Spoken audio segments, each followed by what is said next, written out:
Supernatural Lies, An Angel and Her Demons, written by Lacey Carter Andersen, narrated by Vivian Ravenshadow. Chapter 1. Circe had been such a fool. She'd given up love, light, and freedom for the most ridiculous thing imaginable. Hope. Stupid hope. And now she was paying for it in a dark cell far beneath the ground, trapped within 4 tiny walls like a casket, in a place no one could hear her screams. A human would pray for death, an escape from the dark and the silence, from the cold, from the loneliness. But an immortal? There's no escape for me. She squeezed her eyes shut as she desperately tried to swallow down the hollow feeling that radiated throughout her chest, but the feeling remained. It pulsed within her, a reminder of her mistake, of her failure. Touching the spot above her heart, a sharp pain shot through her arm. A gasp slipped from her lips.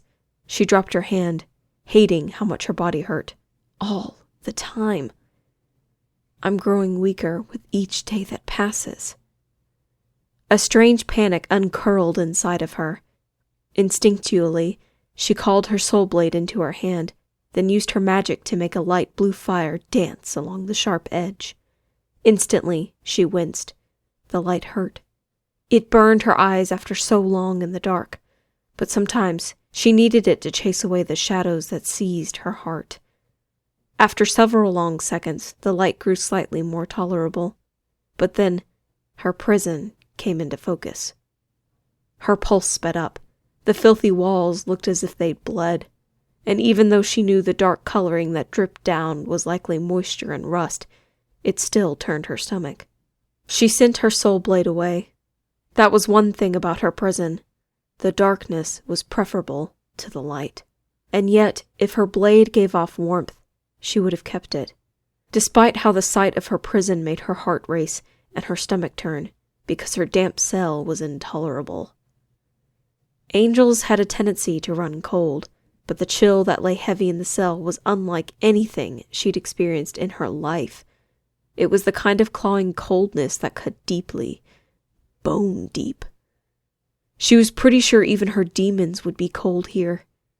She shivered, hunching her shoulders even further, but even the stone beneath her sucked the warmth from her body. She pulled her wings closer, but they did nothing to stop the cold. How long since she'd felt the warmth of a fire? Of a touch. Think of your demons. Of Mark's smile, Daniel's laugh, and Tristan's eyes. Think of what it felt like to touch them, to be touched by them, to be loved. One of her last moments with Mark came to her like a flash of light, like the scent of warm cookies, comforting and perfect. She smiled in the darkness. He was working in the garden with his shirt off when she came around the corner. The sight of him made her steps falter and her thoughts freeze. She licked her lips and stared, taking in every inch of him. Her demon was stunning beneath the sun's rays, with so much of his flesh exposed to her greedy gaze. Seeing him like this was like a treat she couldn't help but reach for. Most days, Mark dressed in collared shirts and khaki pants, like an engineer or a scientist who spends his days behind a desk. Usually, his clothes only added to his sweet sexiness that drove her wild. But seeing him like this, in his tight jeans and no shirt, it did things to her. It made her want to touch every inch of him and awaken the wild demon who stretched to life each time he made love to her. She snuck slowly up to him and trailed a finger along his spine. He looked back at her, not the least bit startled. "What are you up to, sexy?" she said flirtatiously. His expression grew serious, and he glanced down at the plant he'd been tending so carefully. "The new star fruit I planted doesn't seem to be growing well. I think it may need more." She sighed. He stopped speaking. "Wait, were you flirting again?" Her lips curled into a smile. "You bet." Immediately he stood, his massive frame towering over her. He dusted his hands on his pants, then reached up and adjusted his glasses. "Does that mean you want to have sex?" She laughed. "Aren't demons supposed to be smooth? You know, good at seducing women?" His gaze grew intense. "What man could be smooth with you? You're so damned beautiful. Even after all this time, you take my breath away. I still can't believe I get to touch you." Her breath came out in a rush. "That was pretty damn good." "Good?" He frowned, looking confused. "Just shut up," she whispered, reaching up and pulling him down to kiss her. Immediately, his lips became those of a familiar lover, hard, experienced, awakening arousal inside of her that burned brightly. And then she froze. What happened next? She stiffened. She had no idea. Her memories of her demons faded and grew dimmer with each passing day. She had no idea if it was the darkness or the length of time that robbed her of her most precious memories. "I just hope I'm not losing the human parts of myself." Stiffening, her hands clenched into fists. The idea tore through her like claws, and her fears were left bleeding like open wounds. Alone in the dark, she had no way to calm the terror that such an idea brought. To lose that side of myself would be worse than suffering an eternal death. Her demons had awakened in her a thirst for life. Their love made her enjoy the taste of food once more, the smell of a flower, the beauty of a sunset. Their tenderness had eroded her hard angel exterior until it crumbled, opening her heart to sadness, pleasure, and happiness once more. "I won't go back to the way I was." But what if I am? She could feel the walls growing thicker around her, whispering that she would never be free again. Damn it! How much longer can I endure this? Has Cain simply forgotten me? She stiffened at just the thought of the judge's name. It blanketed her anger with fear. Cain was the most powerful being in existence. He determined where people went when they died, and he decided when a person lost the right to an afterlife, an eternal death, the worst fate of all. He also terrified her. Children feared the dark because they didn't know what it concealed. Cain was the dark. No one saw him. No one touched him. But his powers had touched all of them, tearing inside of their minds to pull out whatever he wanted. And yet, he's the judge. The only one who can change this broken system, and the only one who can order my freedom. For so long she wondered what Cain had planned for her, but recently she had started worrying that he'd forgotten about her altogether. Time had no meaning for her without the sun's progression, but it had to have been months since he ordered her imprisonment. Since then, no one had spoken to her, or even opened the cell door. Trays of food slipped beneath the door, had provided her with sustenance and nothing more. Why did I believe he would treat me fairly? My demons were right to tell me to stay away from the fortress. And yet, she didn't regret her choice. She'd had to try. She simply couldn't live with herself if she hadn't. The demon realm was overflowing with innocence. The angel realm was more a group of thugs than warriors. Unlike her demons, she didn't want a new system for the afterlife. She'd hoped to fix the current broken one instead. But how can I fix it if Cain won't grant me an audience? A slight creaking made her freeze. It was a familiar noise, one she looked forward to each day. My tray should be coming soon. She uncurled her wings and stood on stiff limbs, waiting for the food that would soon slide beneath the door. Instead, she heard the distinct sound of a key scraping the lock. A key! It can't finally be happening! Her heart raced, and she held herself tense, waiting for what would happen next. The door opened, and Circe squinted against the light. An angel blocked the entrance, a dark shadow with dim torchlight behind him. What does he want? Will he free me? Or is this something else altogether? And if he doesn't let me leave, should I try to escape? Should I? Come with me, he growled. Freedom! The word blossomed within her chest, breathing life into her soul. Without another second's hesitation, she shuffled out of the cell, holding up one hand to shade her eyes from the torches. In the hall, the angel closed the cell door and led her up the stairs that would take her out of the dungeons. Circe's stiff legs struggled with the steps, but she pushed herself forward toward the light, desperate for fresh air. At the top, the angel turned, and she realized who had released her. Frink. Her skin tingled as complicated emotions filled her. Seeing someone else after so long alone in the darkness was incredible, but she would have rather seen anyone but him. He preyed on weakness. He thrived on suffering. She'd have to hide every uncertain feeling within her and radiate confidence, or else she might not survive him. And she hadn't come this far just to let one coward stop her. She cleared her throat. Didn't I kill you recently? His brilliant green eyes flashed with rage.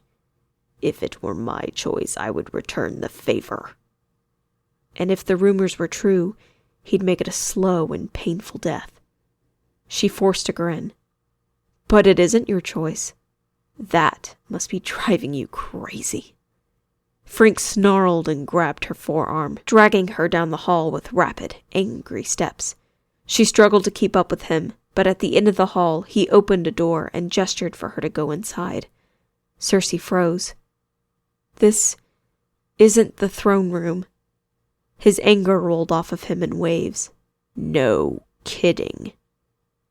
It was just another windowless room, although it was a larger one, with a blazing fireplace, a bed, and a bath. But it wasn't her path to freedom. I won't be put off any longer. I need to see Cain. I need to fight for the people who are depending on me. And return to my demons, one way or another. She took a deep breath. I'm not going in there. Take me to Cain. Now. Frink grabbed her by the throat and forced her back against the door frame. Instantly, her airway was cut off. She struggled against him, clawing at his fingers, but he only squeezed her throat harder. Her vision darkened. His words came sharp and angry. You'll do as I say, one way or another. A tear slid down her cheek. Being suffocated won't kill me, but it sure as hell will hurt. And after I wake up from this, no doubt I'll be imprisoned again. It's hopeless. Chapter 2. You think Cain wants to see you like this? Frink said, tossing her back. She hit the ground and immediately began gasping in air. The darkness receded, and slowly her panic eased too. Unconsciously, she touched her throat and flinched as her fingers grazed her skin. How dare he? If her demons were there, the angel would have been pummeled into a pile of flesh. They didn't tolerate anyone hurting her. But unfortunately for Frink, she didn't tolerate it either. Turning to glare up at him, she unsteadily struggled back to her feet. If he doesn't want his prisoners stinking and dirty, maybe he shouldn't toss them into cells and forget about them. He punched her square in the face. She hit the stone floor and lay for a second, too shocked to move. Before her imprisonment, she would have easily avoided the blow. It frightened her how weak she'd become. Don't think about it too much. Just focus on getting up. She looked up at him, rubbing her stinging cheek and trying to sit up. Ass? Just the kind of language I would expect from a demon whore. If he hadn't awoken her temper, she might have been smart and shut up. But instead, she struggled to her shaking legs and smirked. Harsh words from an angel with a reputation for having sex with humans just to feel alive. He swung, but this time she ducked, missing the blow just barely. Take your damned bath. A bath? She glanced at the tub in the middle of the room. That sounds incredible, but I can't lose my focus. And afterwards, I'll see Kane? He flashed her a smile that was all teeth. I guarantee it. That's strangely not reassuring. She turned away from him, trying to hide her nervousness. Whatever was going to happen, she couldn't hope to actually fight it. Not in Kane's fortress. Not with hundreds of angels filling the halls, rooms, and skies. But she could at least face her enemies without months' worth of filth coating her flesh. Crossing the room, she paused as she glanced at the streaming water and then back at Frink. The angel had already turned his back. He likes his women human. Lucky for me. She quickly shed her filthy garments, folded her wings tightly against her back, and climbed into the water. She groaned as the heat sank into her skin and warmed her body. It felt so good, so incredibly good. She sank beneath the waters, scrubbing her stiff hair, and then moving on to gently wash her black feathers, which were covered in grime. By the time she came back up, the water was cloudy. Picking up the soap at the edge of the tub, she cleaned every inch of her body until she felt better than she had in months. Until the sweet scent of lavender seemed to hang over the entire room. That's much better. Now to pump Frink for info. So, she began, her gaze going to where he stood, staring angrily at the wall. Is Kane going to kill me and send me to the demon realm? Frink didn't answer. Wrong, huh? Well, what? He'll command me to serve him again? Still, no answer. Here goes nothing. She sighed. Maybe he'll be reasonable. I have a lot to tell him.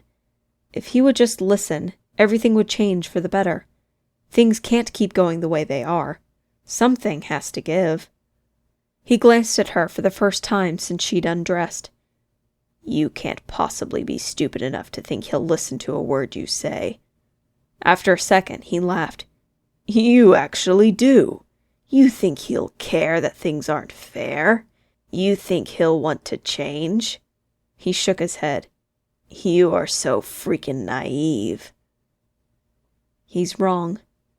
I have to believe a being made to be the judge of all mankind still has some goodness in him. Time to find out, one way or another. Taking a deep breath, she stood, grabbed a towel, and climbed out of the tub.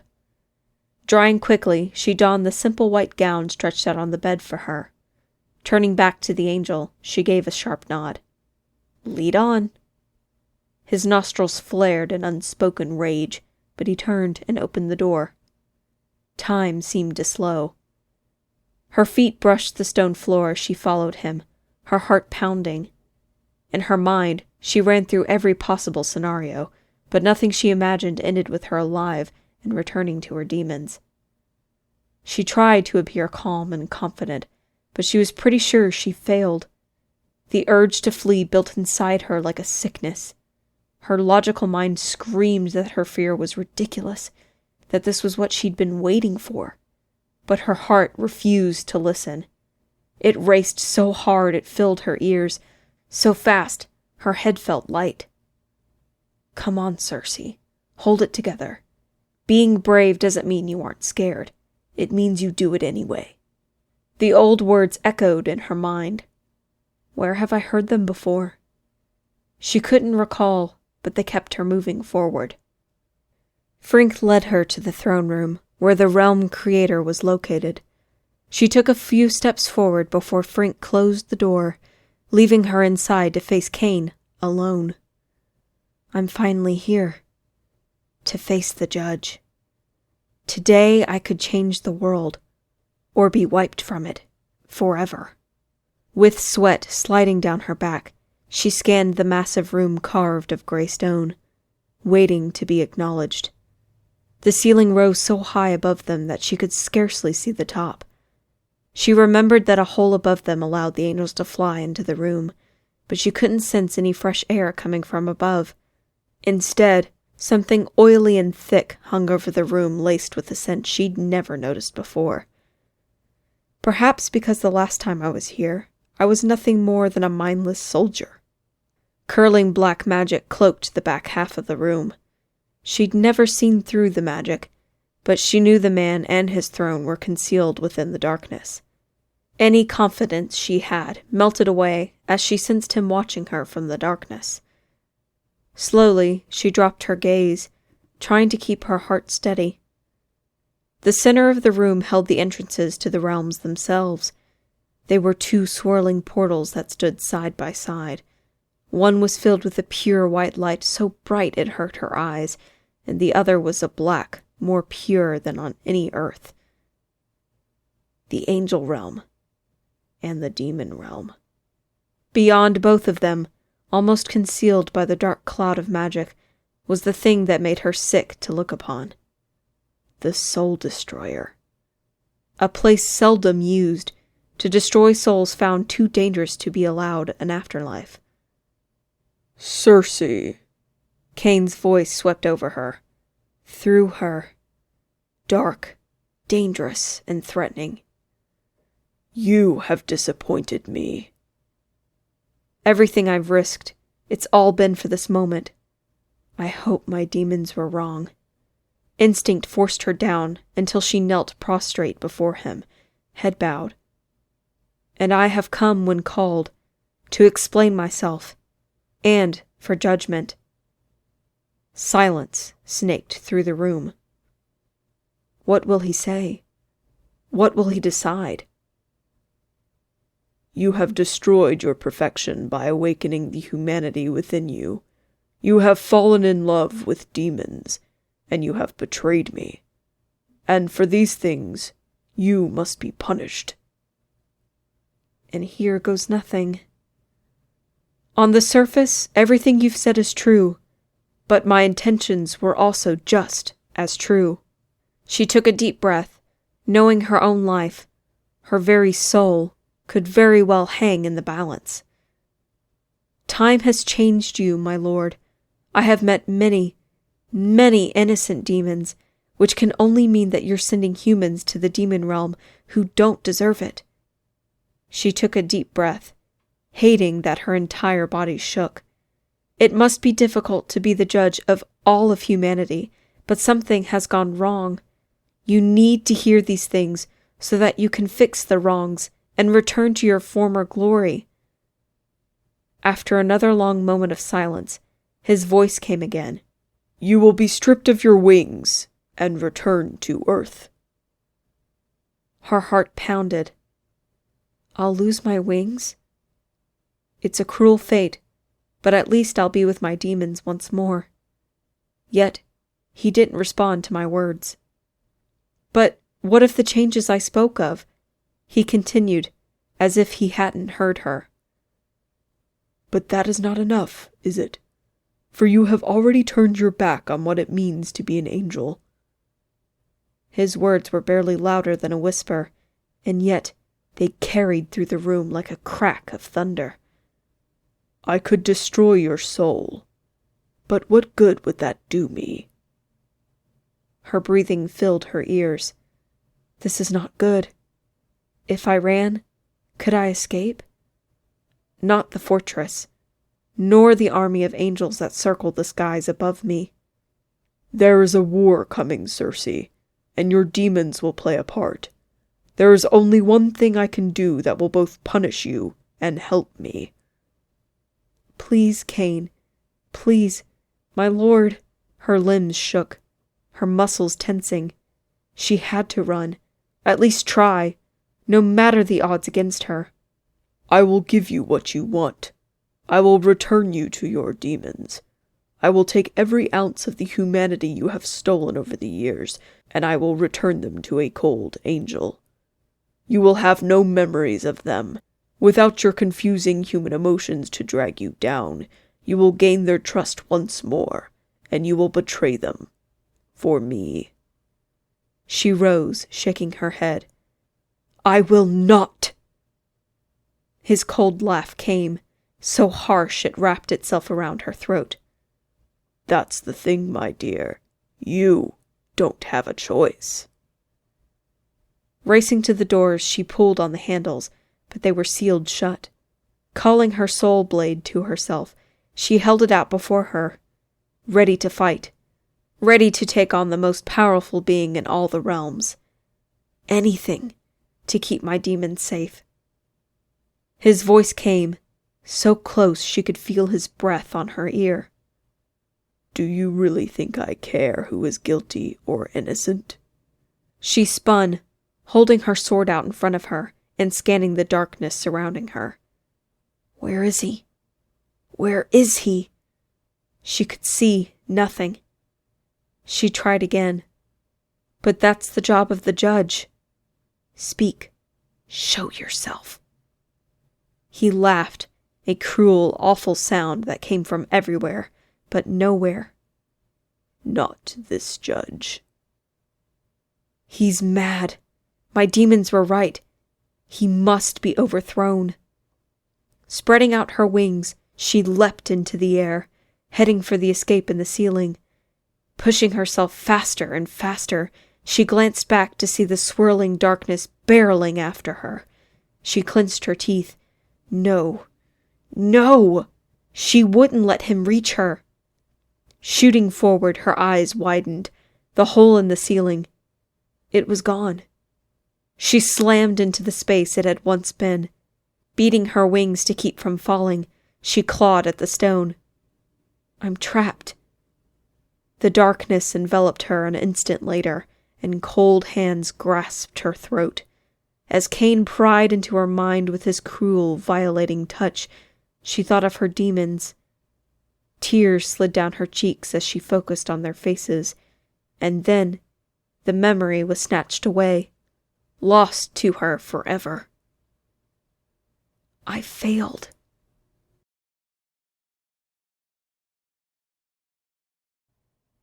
Chapter 3.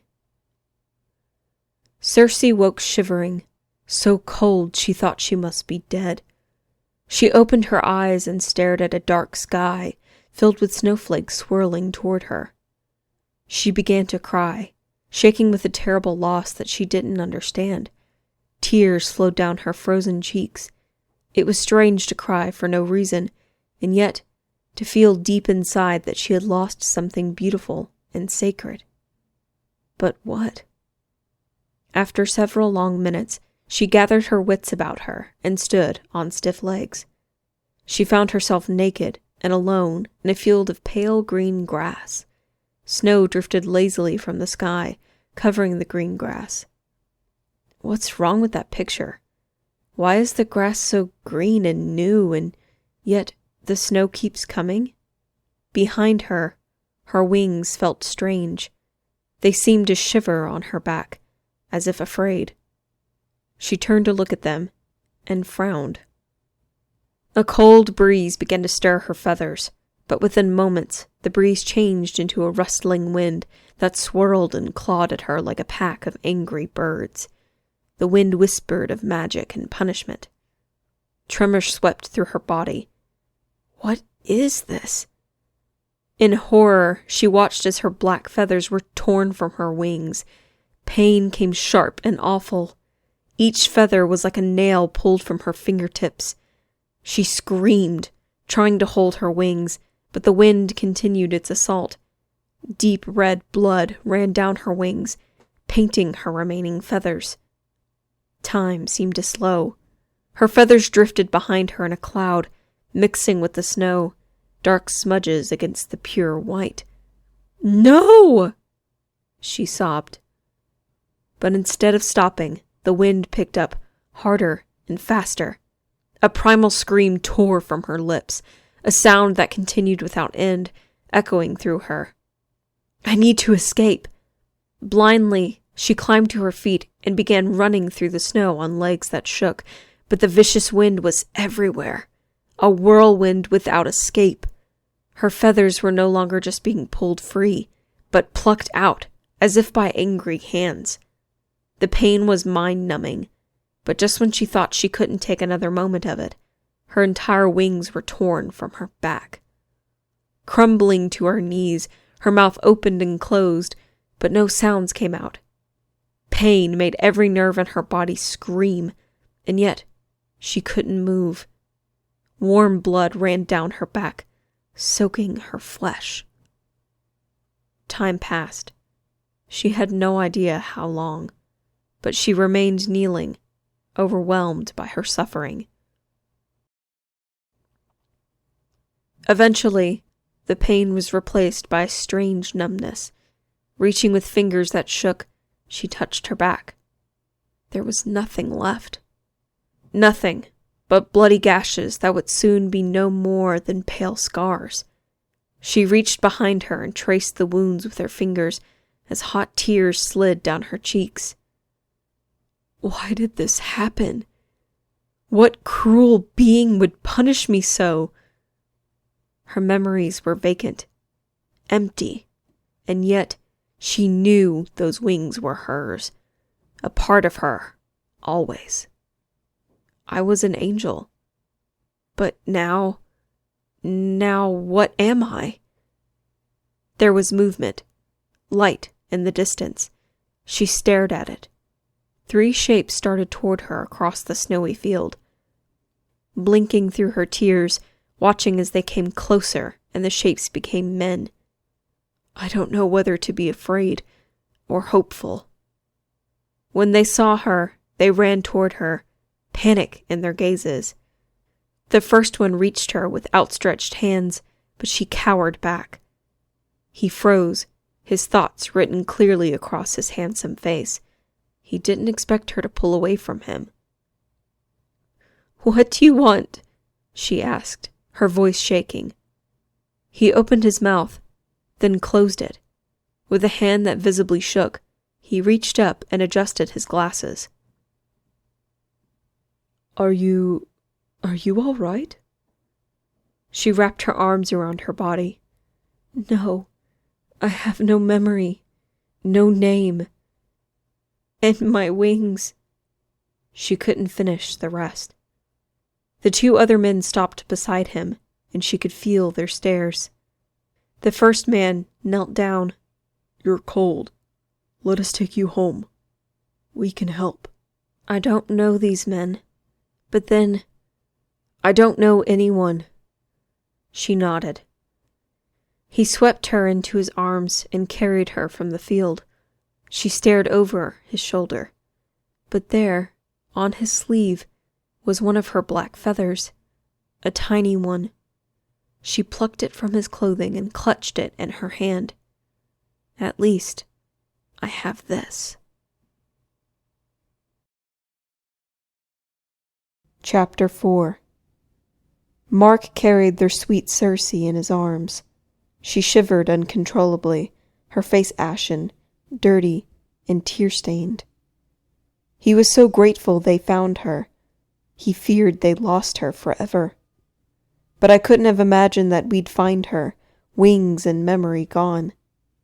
Not that it truly matters. If she didn't remember them, they could make her love them again. They would start at the beginning and make her fall in love with them again. And so what if she wasn't an angel anymore? That made things less complicated. The only real question was what had happened to her. Everything else can be worked out as long as we're together. He slid into the back seat, with her still in his arms, and settled her in his lap. The amount of blood that coated her back terrified him, feeling cold and sticky against his skin. Immortals could only be killed a couple of different ways, and certainly not from blood loss, but it didn't make her injuries any less frightening. He held her tighter, wishing he could take away her wounds, wishing he had the power to heal both her mind and her body. But all I can do is hold her and keep her safe from this moment on.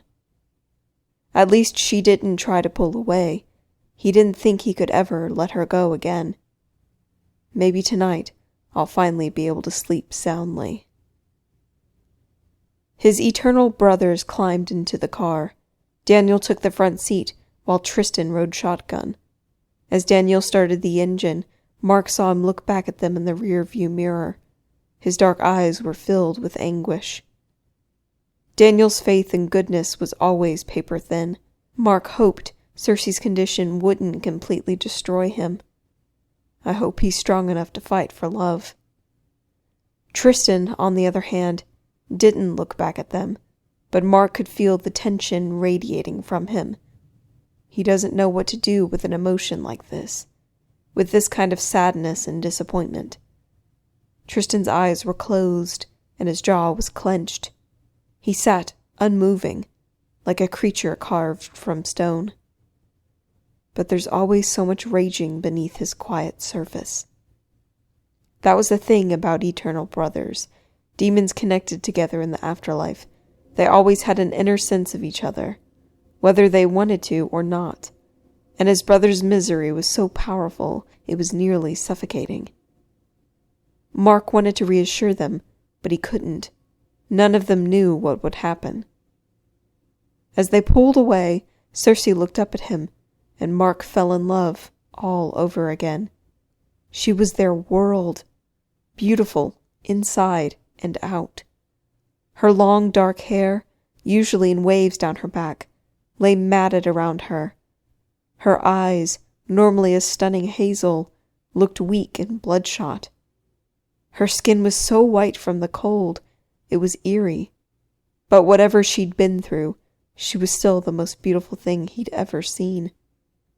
Our everything. Mark held her against him, sharing his own body heat. The three demons were always hot, but they blazed the heater, trying desperately to warm her shivering body. Nothing else was more important than her happiness. And now that we have her back, we'll do whatever we have to in order to make her happy once more. After a time, she spoke softly. "Can you tell me, who are you?" And the vacancy of her gaze twisted his heart. Mark. She said his name as if tasting it. "Can you tell me, was I once an angel?" He nodded at her very slowly. "What happened to me?" "You fell in love with 3 demons. I don't know." "Was it a punishment?" "In all likelihood, yes." "I don't know." Tears stung her eyes. "Do you know who I am?" "Yes." Her gaze held his. "Can you tell me my name?" This, I think she can handle. "Cersei. Your name is Cersei. And I've dedicated my life to you." The pendant that was tucked carefully into his shirt seemed too warm, as if reminding him of his other dedication. As if I could ever forget that the future of the world rests in my hands. He held Cersei tighter. That was the thing about knowing he would die for their cause. It made moments like these even more important. Chapter 5. Daniel couldn't believe that Cersei didn't remember them. Cain had done this to her, the cruel bastard. This was her punishment for loving them. At least Cain spared her life and didn't keep her from them forever. But what should they do now? It had taken them so long to earn her love, to convince an angel that they shouldn't have been turned into demons. First, she fought for them because it was the right thing to do. Then, she helped them because she couldn't bear to see them continue the way they were. And, at last, somehow, they had convinced her to love them. Which I don't think I can do again. He understood how women fell in love with Mark. Even during their first lives, the time before their deaths, he'd heard stories of the many women who loved Mark. But he and Tristan were not so lucky. His brother Tristan, for all the years he'd lived, had never fallen in love with a woman until Circe. It wasn't that his heart was made of stone.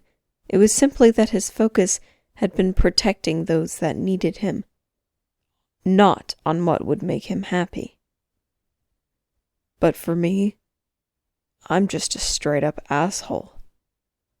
Okay, so maybe that was a bit harsh, but he was definitely hard to love. At least, according to every woman who gave up on him over the years, who told him he was incapable of love. They said he chased danger, that the fire within him was too wicked to control, that he would go down in flames one day for his reckless ways, and they were right. Yet, with Circe, I fell in love with her as unexpectedly as she fell in love with me. I found her innocence frustrating, her constant moral compass annoying, and her belief that she could save the world completely ignorant. But God, how I loved her. And eventually, not only did he love her, but the way he saw the world changed.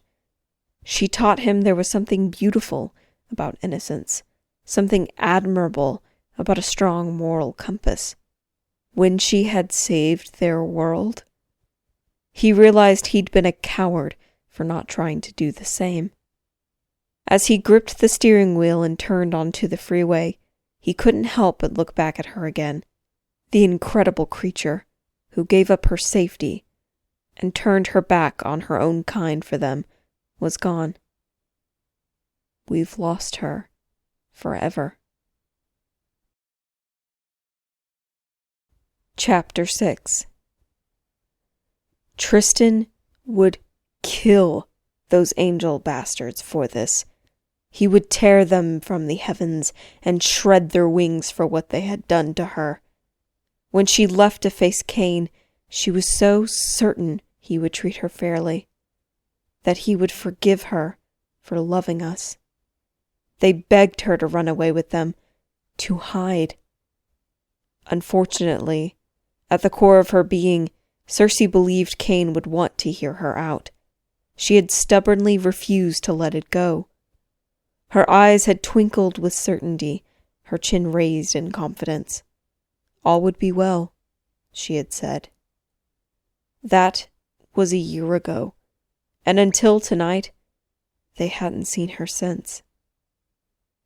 Every day since then, they paid witches to search for her. They bribed vampires and shifters to prowl every dark corner of the world, and they never stopped looking. Never. Daniel's history with the witch, Summer, had finally paid off. She came to them, swearing that she had finally felt Circe's presence in a field outside of town.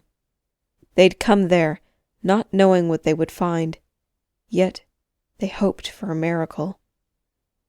When Tristan saw her, he thought all was right with their world once more, that the other part of their souls had been returned to them, until he saw that her wings were gone. Being an angel was the most important thing to Circe. She saw it as her calling, and with her 3 demons by her side, she spread peace, protecting those who needed it the most. What will happen now? Without her wings, would everything go back to the way it was? What if she turns away from us? His stomach twisted. If I were a betting man, I'd put it all on the thing that makes the most sense. Before the week is out, Circe will leave us. Chapter 7. Circe let her mind drift as she rode through the city in the back seat with the 3 men who had found her. After the one in the back seat introduced himself and told her her name, none of them spoke, and that was fine with her. What was there to say? That all she had left to remind her that she was an angel was a black feather and painful scars on her back? Shuddering, she squeezed her eyes shut for a long minute. She couldn't think of that now. If she did, she might fall apart again. Focus on the present. She still didn't know if the strange men could be trusted, but something deep inside told her she was safe.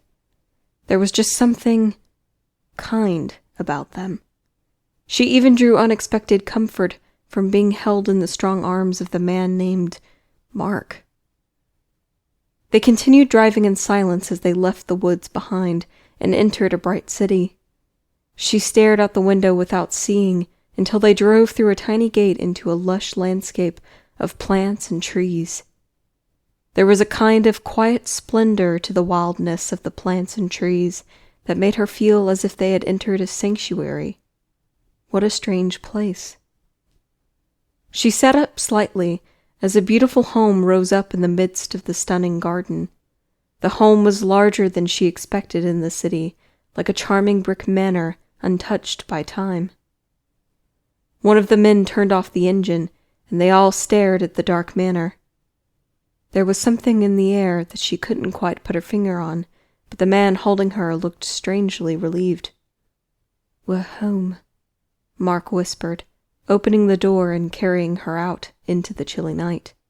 He carried her through a simplistically decorated home with high ceilings, brick walls, and modern furniture. It was a strange combination, like two worlds coming together, but she liked it. Glancing at Mark, she could somehow picture the man in this house, feeling perfectly comfortable. When he took her down a hall and came to the end of it, he froze before a wooden door. "What's wrong?" she asked, looking at his pained expression. Her words seemed to wake him, and he reached for the handle. "Nothing. I just haven't been here for a long time." She wanted to ask him more, but the questions wouldn't leave her tired lips. He took her into the room and put her gently on a bed with a white comforter. White curtains hung from its 4 posters, creating a simple beauty she might have enjoyed at any other time. "It's how I'd decorate my own room." She stared out the large balcony windows, her thoughts wandering.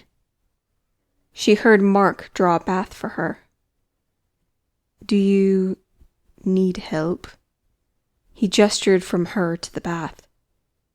"No," she whispered, then laid her feather gently down on the white comforter. He nodded, went to some drawers, and laid clothes out on her bed, cautious of her feather. "If you need anything, I'm just a call away."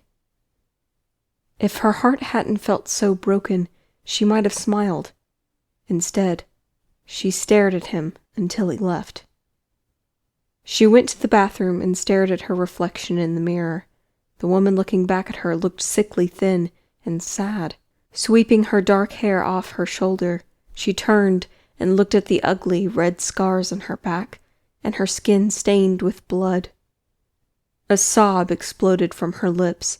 She pressed her knuckles to her mouth, but the sobs racked her body. "How? Why?"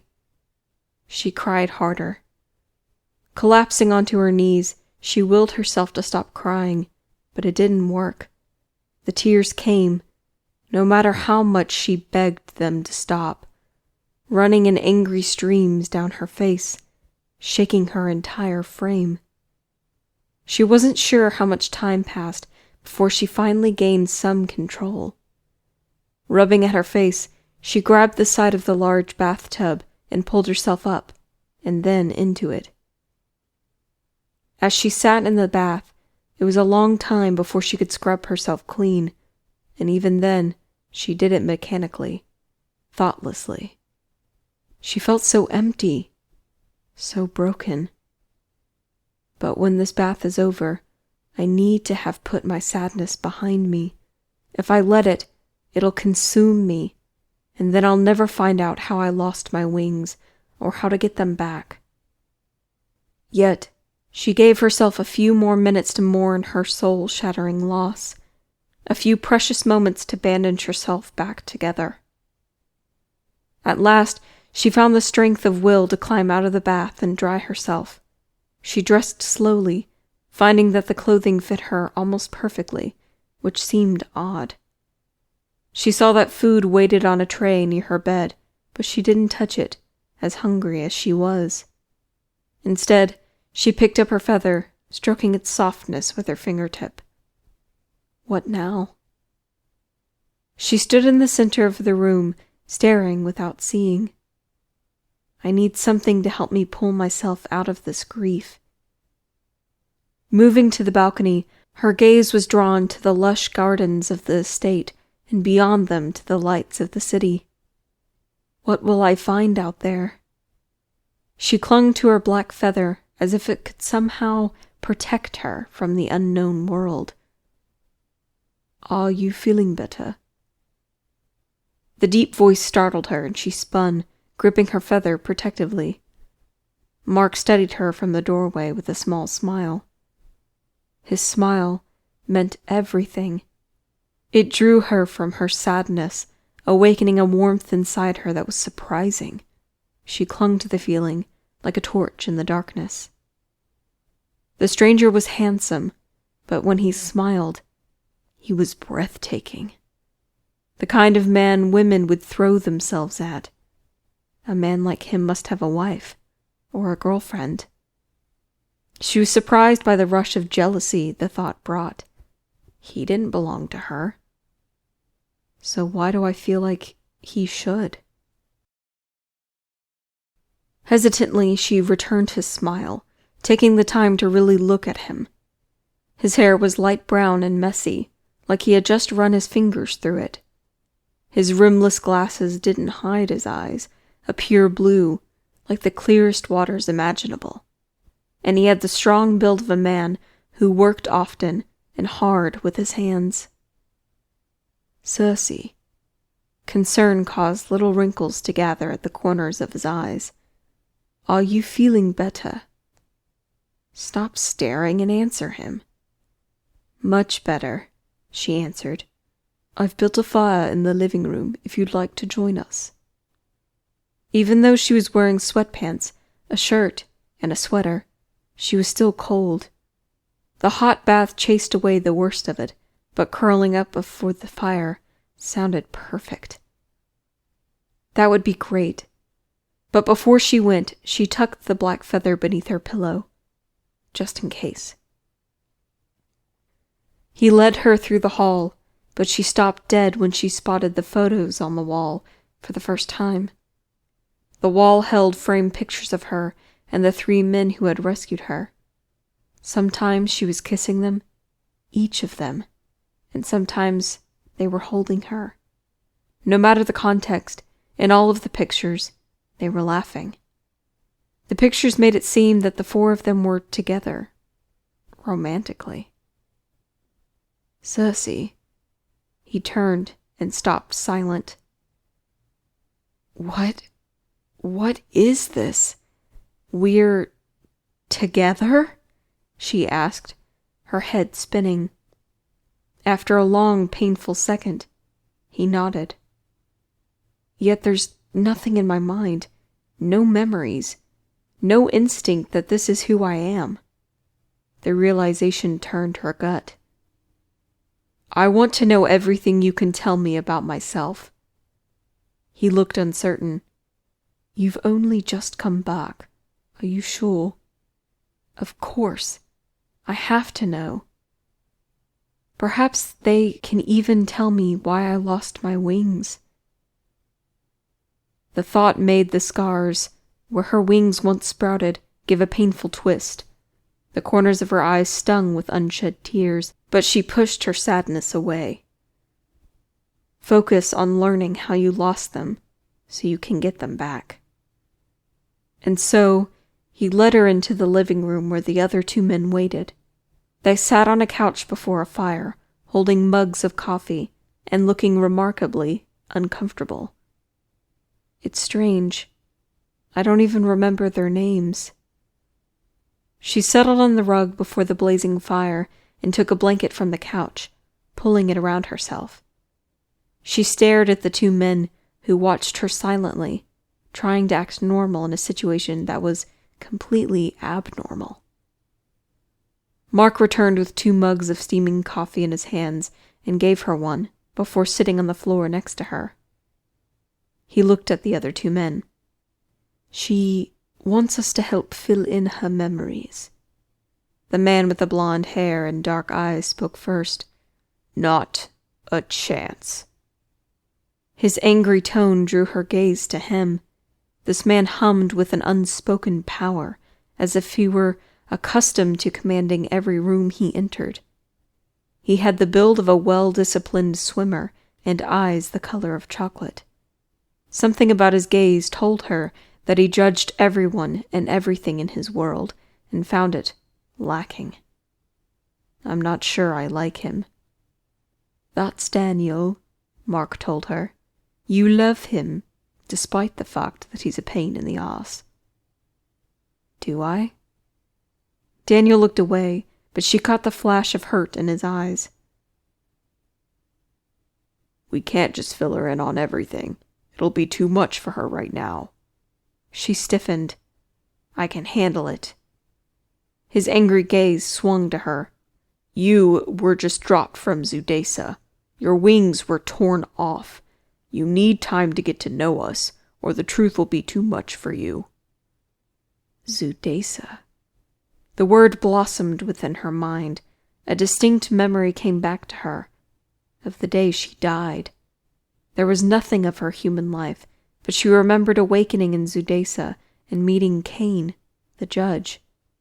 He had looked at her with his black, soulless eyes, and his judgment began. She'd felt it inside her, a cold, violating feeling, like fingers prying apart every moment of her life. When he'd finished, she was weeping, frightened to her core. He had announced that she would be an angel, a defender of the realms. She would keep the peace by ensuring that those who deserved punishment would remain in the eternal darkness, the demon realm, forever. Do you hurt? A deep voice whispered. Her back gave a horrible throb of pain. Becoming an angel was painful, but so was becoming... Actually, she didn't know what she was now. She couldn't fly, but did she have her other powers? Was she human? Or something else? She struggled for the right response. Doesn't hurt too badly. The deep voice spoke again. Yes, it does. Am I that transparent, or do these men just know me that well? And that's Tristan. She had tried to avoid looking at the other man, but at last she was forced to. He stared back at her, his expression unreadable. Tristan was a mountain of a man, with long dark hair and mismatched eyes, one blue and one green. There was something breathtaking about him. Unlike Daniel, who oozed disdain, this man radiated nothing, as if his emotions and thoughts were locked up tight somewhere no one could see. He made her uncomfortable in a way she couldn't identify.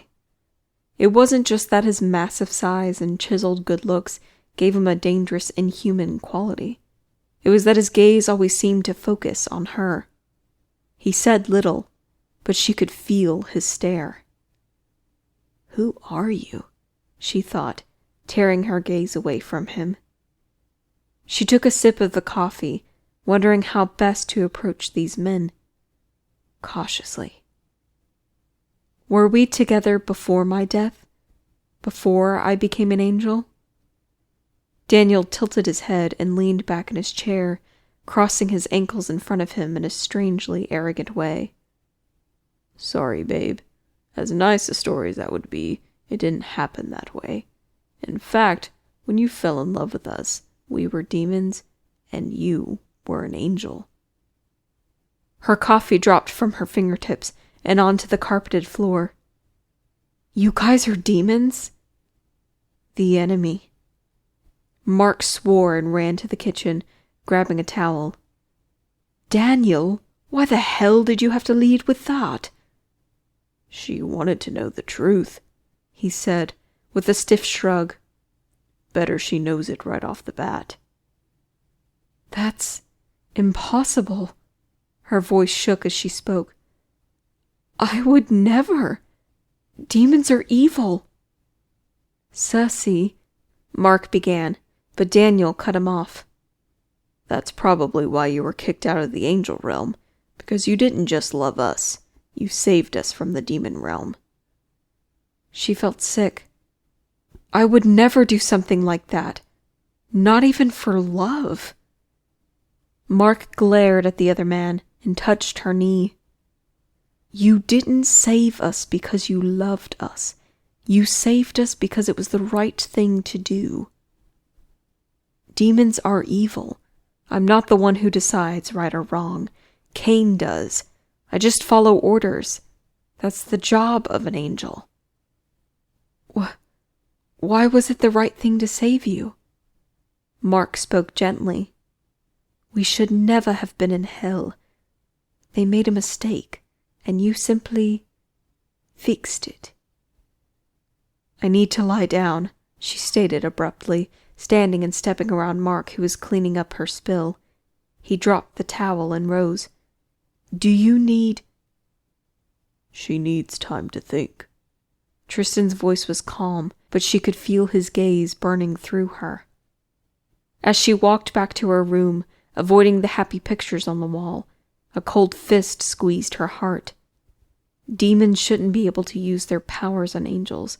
They shouldn't be able to convince us to believe their lies, but somehow, these demons have tricked me. I need to escape and return to Zudesa. The other angels will know how to help me. Chapter 8. Mark paced the living room. He wanted to punch Daniel in his damned face because he knew exactly what the asshole had done. He'd tried to push Circe away. Daniel was scared to lose her again, but that didn't justify his actions. Damn it! We just need a little time to remind her why she loved us. Tristan's voice was deathly calm. Well, that was a shit show. Mark whirled toward Daniel, who lounged on the couch. What were you thinking? Did you see how fragile she was? That was the last thing she needed to hear right now. After a long moment, Daniel spoke. Do you two really think it's a coincidence that after learning about the Immortal 10, she came back into our lives? Mark froze. They and the other members of the rebellion had been searching for a solution to the problem of the realms for some time. They had learned that Zudesa was the location of the realm creator, which was as old as magic itself. This was the place all people went when they died. There they were judged for their sins and placed in either the angel realm, the demon realm, or had their souls destroyed. The system had worked as fairly as it could under the guidance of the Immortal 10, until Cain had somehow taken it over. Now, their goal was to find the Immortal 10 and overthrow Cain. 2 impossible tasks. What are you saying? Mark asked, frowning, confused about the connection between Circe and the Immortal 10. Daniel's eyes narrowed. I'm saying I think they wiped her memory of us and dropped her back on Earth to use her as a spy. A spy? Circe would never do that. Mark took a step toward him. He'd never been the violent sort, but if Daniel said one more bad thing about Circe... Our Circe would never do that, Daniel agreed. But this isn't our Circe. They destroyed her, and now we have to be careful. Mark started to argue, but Tristan spoke instead. Daniel has a point. We can't gamble with the future of this world. Has everyone lost their mind? Mark shook his head. You agree with what he did?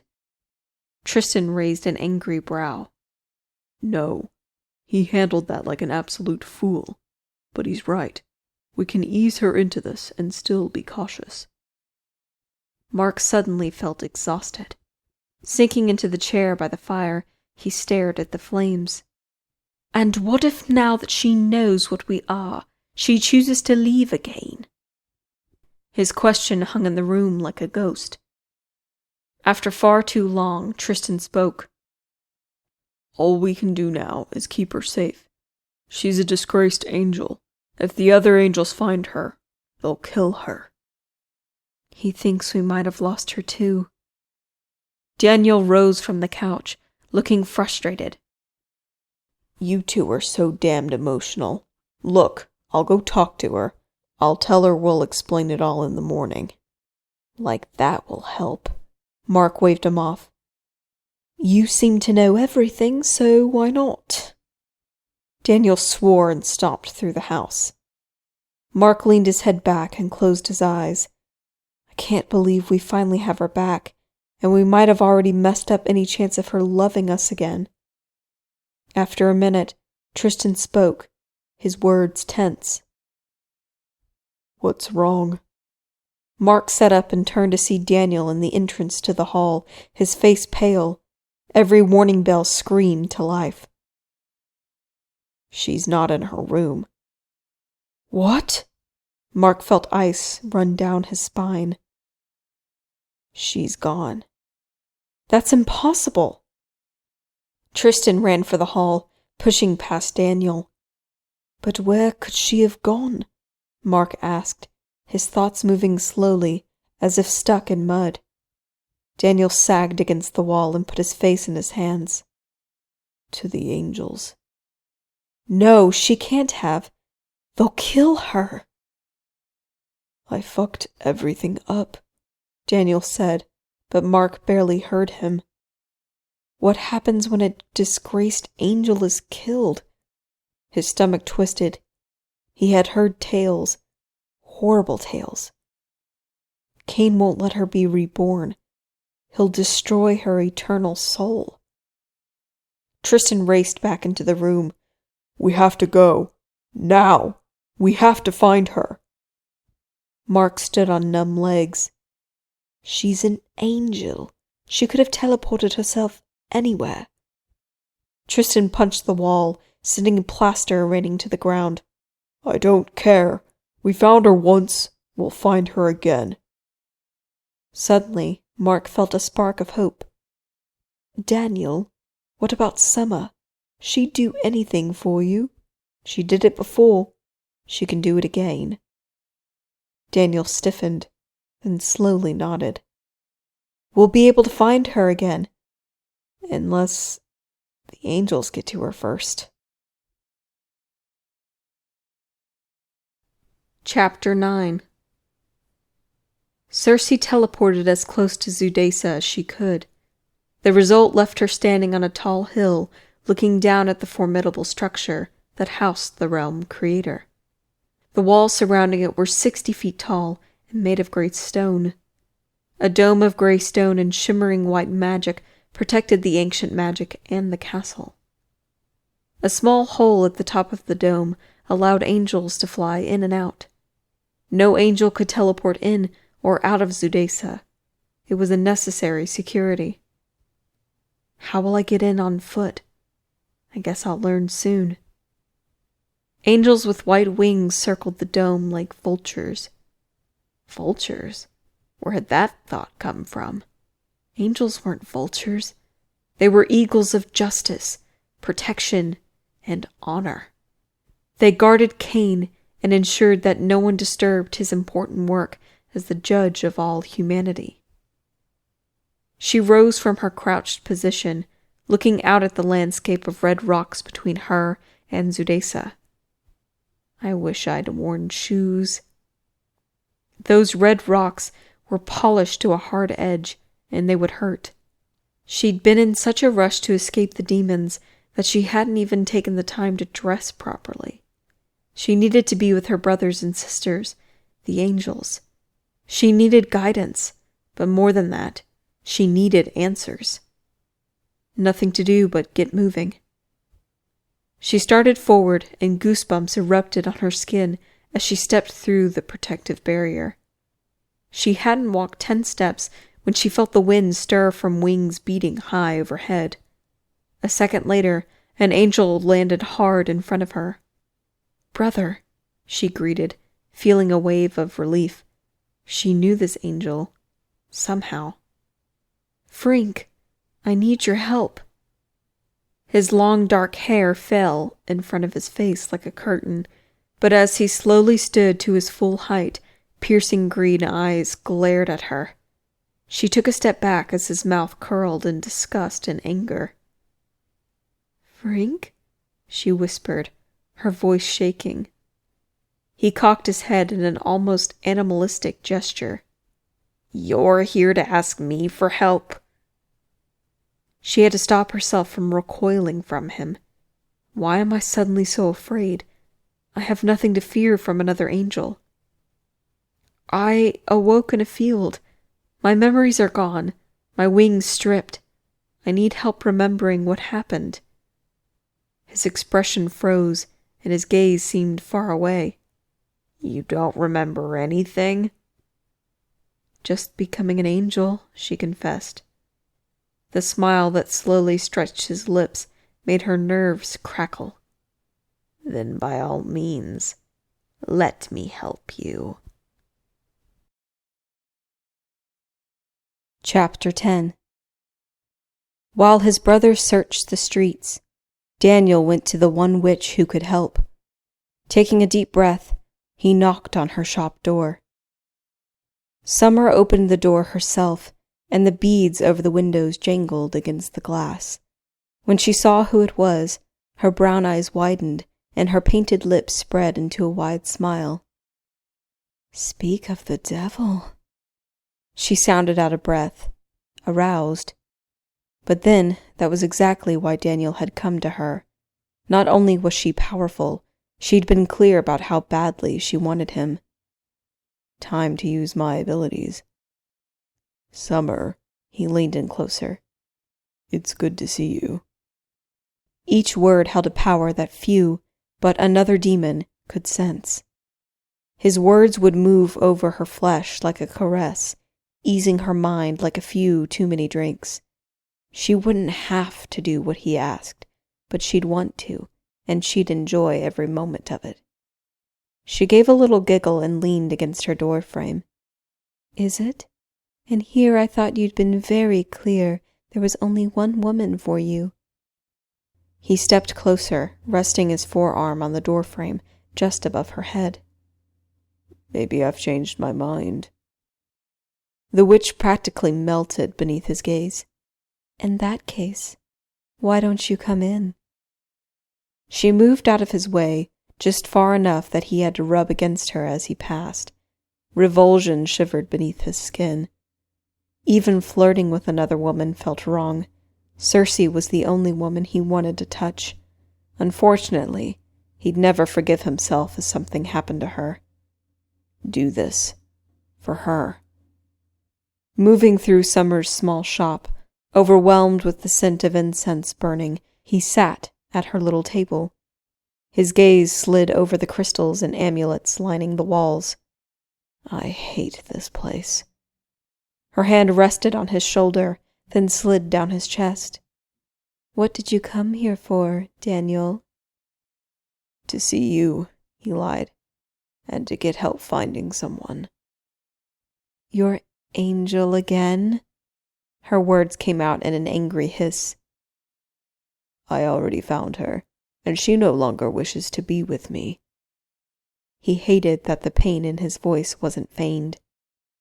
But even if she can't love me, I need to ensure she's safe.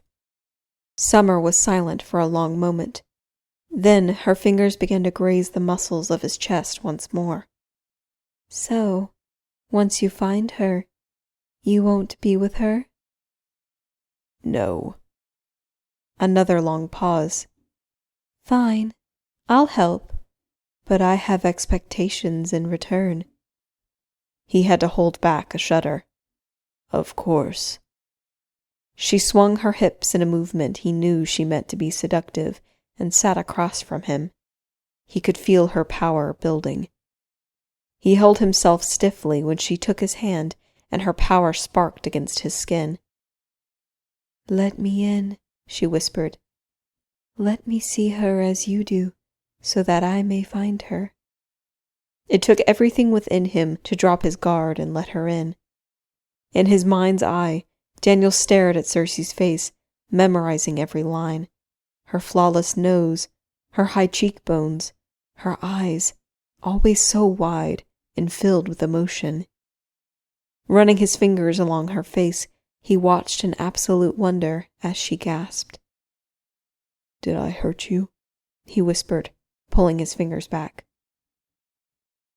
She shook her head. "No, I just forgot what it felt like to be touched, to feel. Being an angel, it's so cold, so lonely." "You want me to keep touching you?" Very slowly, holding his gaze, she nodded. He ran his fingertips along every inch of her face, his touch little more than a whisper. Her eyes closed and her breathing came in and out, faster and faster. It's like coming to life. But he did nothing more than touch her gently, because even though he was touching her to remind her of what it meant to be human, this moment was for him just as much as her. He wasn't sure he'd ever truly been alive until meeting her, even before his death. "Will you kiss me?" she asked. Even if he wanted to, he couldn't have refused her. Moving closer, he brushed his lips against hers. Her breath tasted sweet. Oh, so sweet.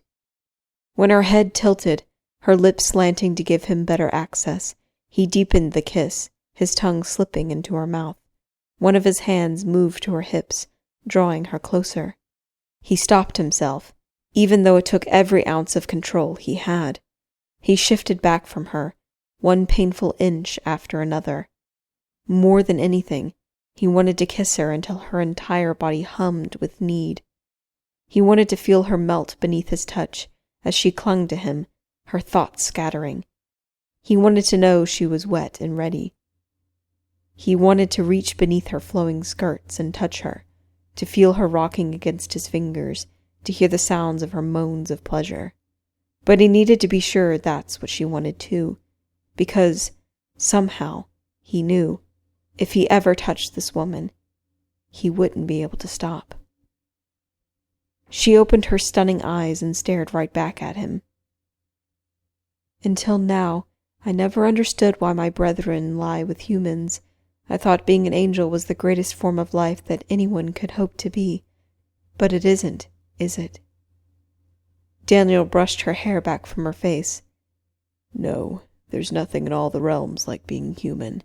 And when we touch, when we love, it brings back our humanity little by little." Her gaze held his. "Will you make love to me, Daniel?" His breath caught. Could a demon truly make love to an angel? The memory tore away, and a new image replaced it. He saw Cersei walking in a place without life, a desert that seemed to stretch out all around her. Someone was moving ahead of her, and he could sense her nervousness. When the person paused ahead of her and looked back, Daniel recognized the angel named Frink, one of their enemies, an enemy who wanted to kill Cersei.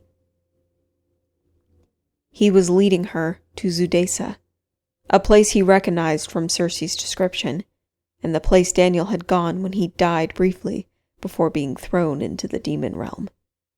Shit. Inside the fortress was the Soul Destroyer, the thing used against people Cain didn't want to be reborn. If she was taken to it, Cain would take her immortal soul, and she'd be lost to them forever. But how do we reach her there? The vision disappeared and returned him to the witch's shop. "Did you find your answer?" she whispered, turning aroused eyes onto him. He sprang from the chair, knocking it back. "I need to go." Rushing out the door, he heard her call after him, but now wasn't the time. "I'll come back," he told her. "She's in danger." He would find a way to thank the witch later, but not when Cersei needed him. Not when her life hung in the balance. "We're coming, Cersei. Somehow." Chapter 11. Something isn't right. Cersei hadn't been able to shake the feeling. The way Frink looked at her sent goosebumps racing down her arms and had every hair on her body standing on end. Hatred rolled off him in waves, but why would she feel this way about a fellow angel? I felt safer with the demons. The knowledge chilled her to the core. She had to turn back before it was too late. She stopped walking and waited for Frink to look back at her. There's somewhere else I should go before I return to Cain. His eyes narrowed. And where is that? To further investigate what caused the loss of my wings. Such a thing is too small a matter for the great Cain. Turning, she started back toward the border. They hadn't walked far. If she hurried, but not so quickly as to alert him, she could cross it and teleport back out. She sensed him behind her. What's the matter, Circe? Your memory coming back? I don't know what you mean. She increased her speed. You don't? He spoke, too close behind her. Then you don't remember helping a certain traitorous hunter and her demons escape? Escape? That can't be true. Oh, yes, he said, his voice cold. And of course you remember what happened when I tried to stop you.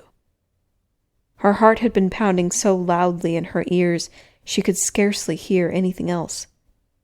I can't even imagine. Wind whipped around her, and suddenly he was standing in front of her, cutting her off from her escape. You killed me. His soul blade appeared in his hand. And now I think it's my turn to return the favor. Her own soul blade appeared in her hand. I don't want to hurt a fellow angel. Then this will be even easier than I thought. He swung at her, and her blade met his. The sound of metal hitting metal filled her ears, and her arms shook from the impact. He swung at her from every angle, but each time her blade met his. They circled each other, her palms sweaty against the hilt of her weapon. She couldn't remember learning to use a sword, yet it felt natural in her grip. But am I better than this angel? Inching backwards toward the border, she kept her blade in front of her. Something within her burned at the thought of running from a fight, but a louder part of her still felt weak and lost in her own body. The last thing she needed at the moment was a fight. A shadow fell over her, and she glanced up to see angels circling above them. What will I do if I have to face more than one of them? I won't survive it. Frink came at her again. She leapt to one side, slicing his arm and rolling. He swore. Using his free hand, he touched the trail of blood and glared at her. You'll pay for that. She opened her mouth to respond, and 2 more angels dropped from the sky in front of her. What is it? A beautiful golden-haired angel asked, looking between Frink and her as she continued moving backwards. An enemy, Frink answered simply. Blades formed in their hands. Her pulse sped up. I only have one choice. Leaping back, she crossed the border and teleported to safety. When she appeared in front of the demon's house, she collapsed onto her knees. Tears trailed down her cheeks, and she set her blade down in front of her, staring into the darkness. How can this be? My own brethren sought to kill me. They call me an enemy. In her heart, she felt that she was an angel, and yet it appeared that she was a friend and champion of the demons instead. What am I to do now? Chapter 12. Tristan read Daniel's text message for the millionth time, helpless rage boiling within him. Circe was near the realm creator, the place all souls went when they died, Cain's home and the birthplace of angels. If the angels found her there, they would kill her without question. And then my reason for living will be gone, and the streets will run red with the blood of the angels. How do we save her? He asked, feeling his need to protect, tightening every muscle in his body. Fight. Kill. Fight. Destroy. His instinct screamed. He needed a target for his anger, or the consequences would be deadly. An angry demon is a dangerous demon. Mark shook his head, his helpless radiating from every inch of him, irritating Tristan. You know we can't get to Zudasa, not without an angel to teleport us there. If we could have, we would have saved her when she disappeared. Unacceptable. Tristan stared at his eternal brother, his heart in his throat. There has to be a way. Before we weren't certain where they kept her, and Summer couldn't detect her location. But now we know. That has to mean something. Mark collapsed into the chair near the fire that had died out hours ago, defeat in his expression. If the others could get there, Cain wouldn't be so difficult to take down. So unless you know an angel who can take us there, I think all we can do is wait and hope. An angel? I might not know one that can help, but I know ways of making one help. Even angels had weaknesses. Clenching his fists together, an idea began to form. Then we find an angel, and we make him take us to her. We'll go far from our home and use our demon magic to call the winged bastards to us. We'll make them take us to her. Mark looked up slowly. Do you have any idea how insane that is? I want her back as badly as you do, but... Tristan would have none of it. If you have an idea, I will listen. Until then, we go angel hunting. Turning, he headed for the door. This might get us caught, but I am nothing without my Circe. I am nothing if I cannot protect the people I love. Should we wait for Daniel? Mark asked, hurrying to keep up behind him. I wait for no man. If he isn't here by the time we reach the car, he'll have to catch up to us. Each second felt like years. Already their Circe could be caught, hurt, and they weren't there to help her.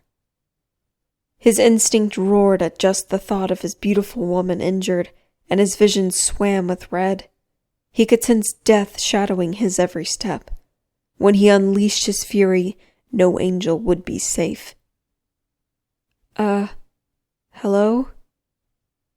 Her voice came to him from the living room. Tristan froze, his breath still. He turned and saw Circe standing there, looking lost and confused. His fury melted away, his need to save her gone. Unable to help himself, he ran to her and pulled her into his arms. Her body felt small and cold, the way it had when they first met her. But she was safe and alive, and in that moment, that's all that mattered. I'll text Daniel, Mark said, his voice shaking. Releasing her, Tristan stepped back, searching her face.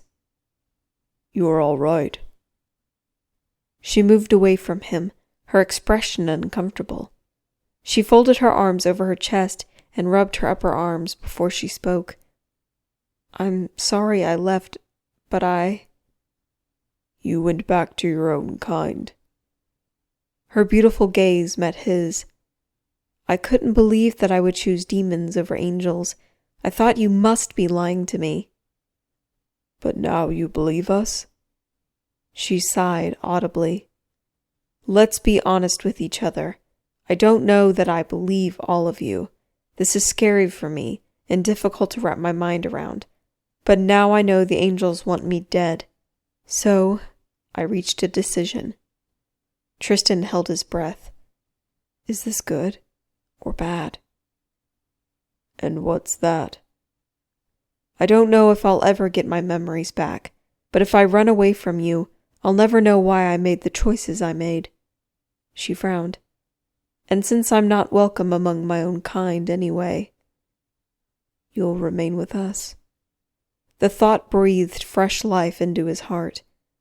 Mark moved closer to her, smiling. So, you're joining our side? Her jaw tensed. No, but I won't stand against you. Everything must begin with the first step." Silence stretched between them. Mark was the first to finally speak, his excitement clear in the way he fiddled with the chain to his necklace. "That's wonderful, and with time, I'm sure you'll come to realize that even though we're demons, we're not bad." She gave them a hesitant smile. "I hope so, and thank you for understanding." "Oh, my Circe, you have no idea how much I understand." Tristan just hoped she had the strength for what was to come, because if his many years of life had taught him anything, he knew this: their struggles had just begun. Chapter 13. When Daniel came home, no one said much. His brothers had already filled him in by text, but still guilt ate at him. He had almost gotten Circe killed. And for what? His own foolish pride? His fear? I really am a broken fuck-up. Circe went to bed and fell instantly to sleep. Thank God. He didn't think he could speak to her after what he'd done. He needed time to rip his emotions off his sleeve and shove them deep inside. And I can't do that with her big eyes staring at me as if I'm some awful demon who's about to tear her head off. The three of them took turns watching over her, worried she would run again, even though no one said it out loud. But we can't do this forever. His entire chest ached each time he looked at her, curled up in bed, her wings gone, her face pale and thin. She was a shadow of the woman he'd once known, both on the inside and out. What happened to her? And how could I have let it happen? His cell phone rang, jolting him from his thoughts. Tristan glanced at him from the couch, and tension sung between them. Reaching into his pocket, Daniel looked at the blocked number, knowing immediately who it was. Swiping the screen, he answered and waited. "Have you found one yet?"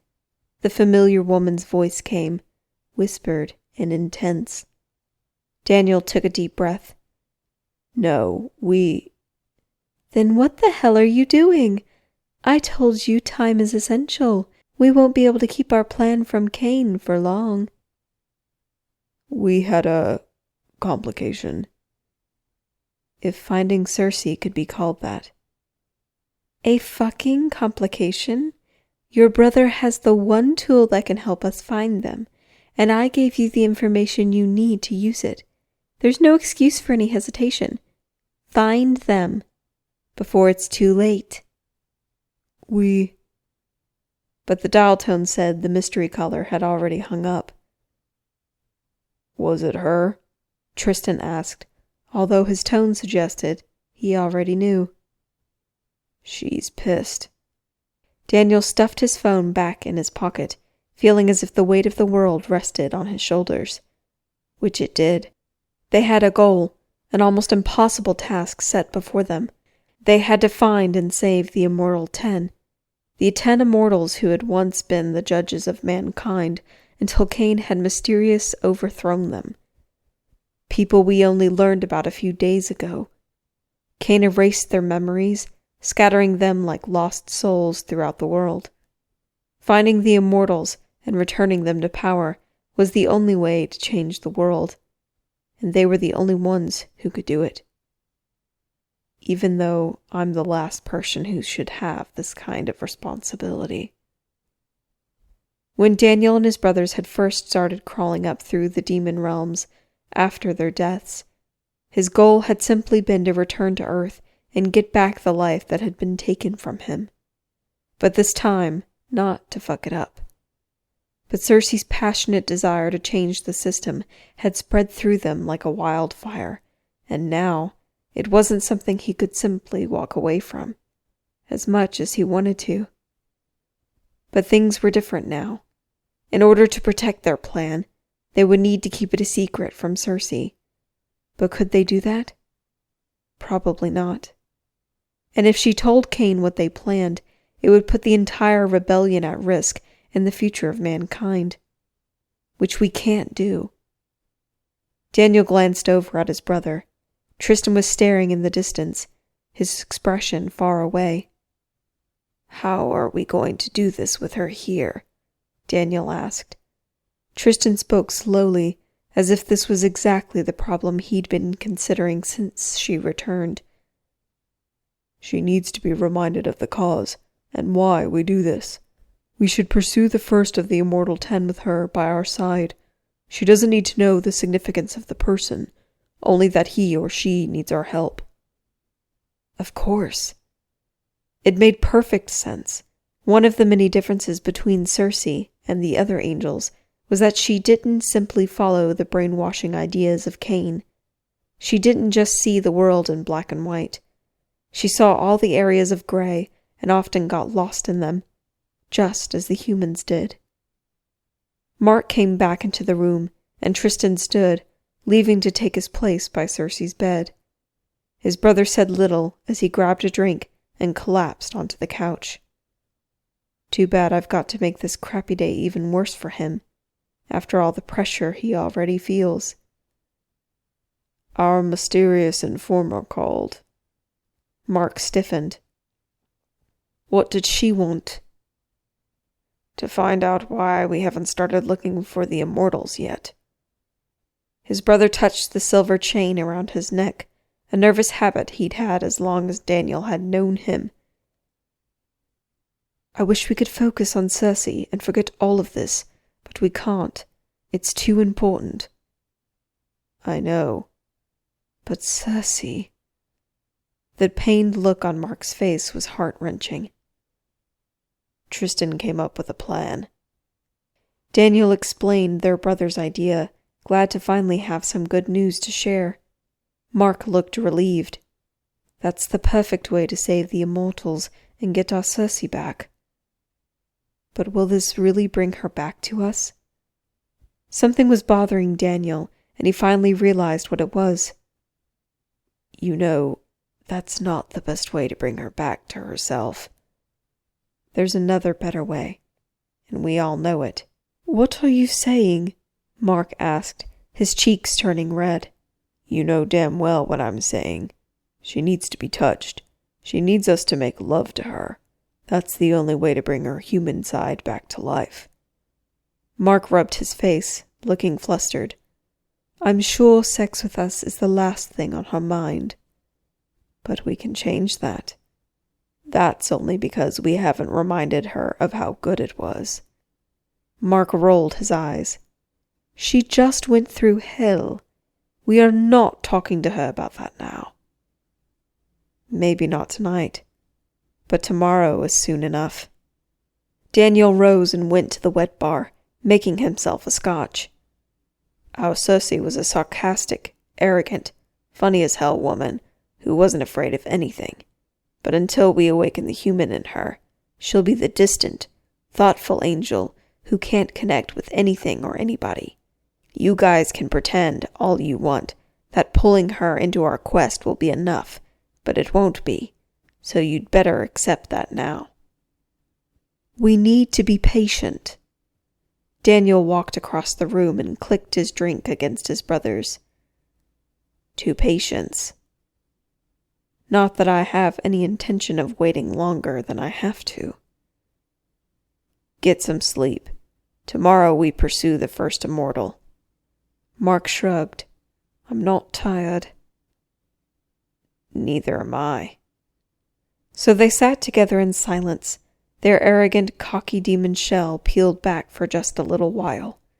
Tomorrow they'd have to go back to fighting the deadly creatures who tortured the immortals, and try to survive, all while trying to win the love of an angel. If I was the praying kind, I would. But Daniel knew better. The only one who could fix their situation was them. I think we might be fucked. Chapter 14. Circe dressed in jeans and a pale blue sweater. The clothes seemed familiar enough that she knew the brothers weren't lying. She had lived here with them. But what had she been to them? Even more important, what had they been to her? Their lover, if I believed them. But what was our relationship like? I guess time to find out. She pushed her sleeves up and put on her sneakers, ready to get moving. She'd rested well, showered, and felt a little less lost and frightened. Time for breakfast with the 3 handsome demons. Taking a deep breath, she walked out into the living room. The 3 of them were seated around the table, talking softly, but they stopped when she came in. Feeling self-conscious, she crossed the room and sat at the remaining empty seat. Mark poured her a cup of coffee, and Tristan piled a plate high with French toast, bacon, and eggs. After her first bite of the French toast, she looked up to find them watching her curiously. "How is it?" Tristan asked. She shrugged. "It's good." His shoulders fell. "What?" she asked, a wave of emotion sweeping through her. The big man's mismatched eyes stared at her for a moment before speaking. It was disconcerting how it seemed he could see straight through her. "French toast used to be your favorite food, when you felt more human. You said the sweetness overwhelmed your senses." Frowning, she took another bite. It tasted like slightly sweet bread, and that was all. "It's fine." The big man's long, dark hair fell forward as he sipped his coffee. He didn't look at her again. Her chest ached strangely. "Am I really so different than when you knew me?" Daniel snorted. "Not in the beginning. You were cold as ice and annoying as hell." "But then," Mark added, "you changed, and you started loving everything life had to offer." She took a deep drink from her coffee, relishing the heat. "What caused the change?" Mark cleared his throat, looking at his brothers. "Well," he said carefully, "you started to help people in need." "And you realized that physical touch reminded you what it was like to be human." Daniel's tone was harsh, defiant. Her cheeks burned. "Is that how things began between us?" "Yes," Daniel said, locking gazes with her. "You begging me to touch you, to remind you what it was to be human." "I don't believe you," she said, raising her chin, daring him to argue. He didn't disappoint her. "Don't kid yourself. All an angel wants is to feel alive again, to pick up a piece of French toast and feel the butter melt in your mouth, to have the sugar dance along your tongue, to experience the food, not just eat to eat." Her pulse picked up as he spoke, and her gaze slid over from his black sport coat, black shirt, and black pants. He looked like some rich businessman preparing for work.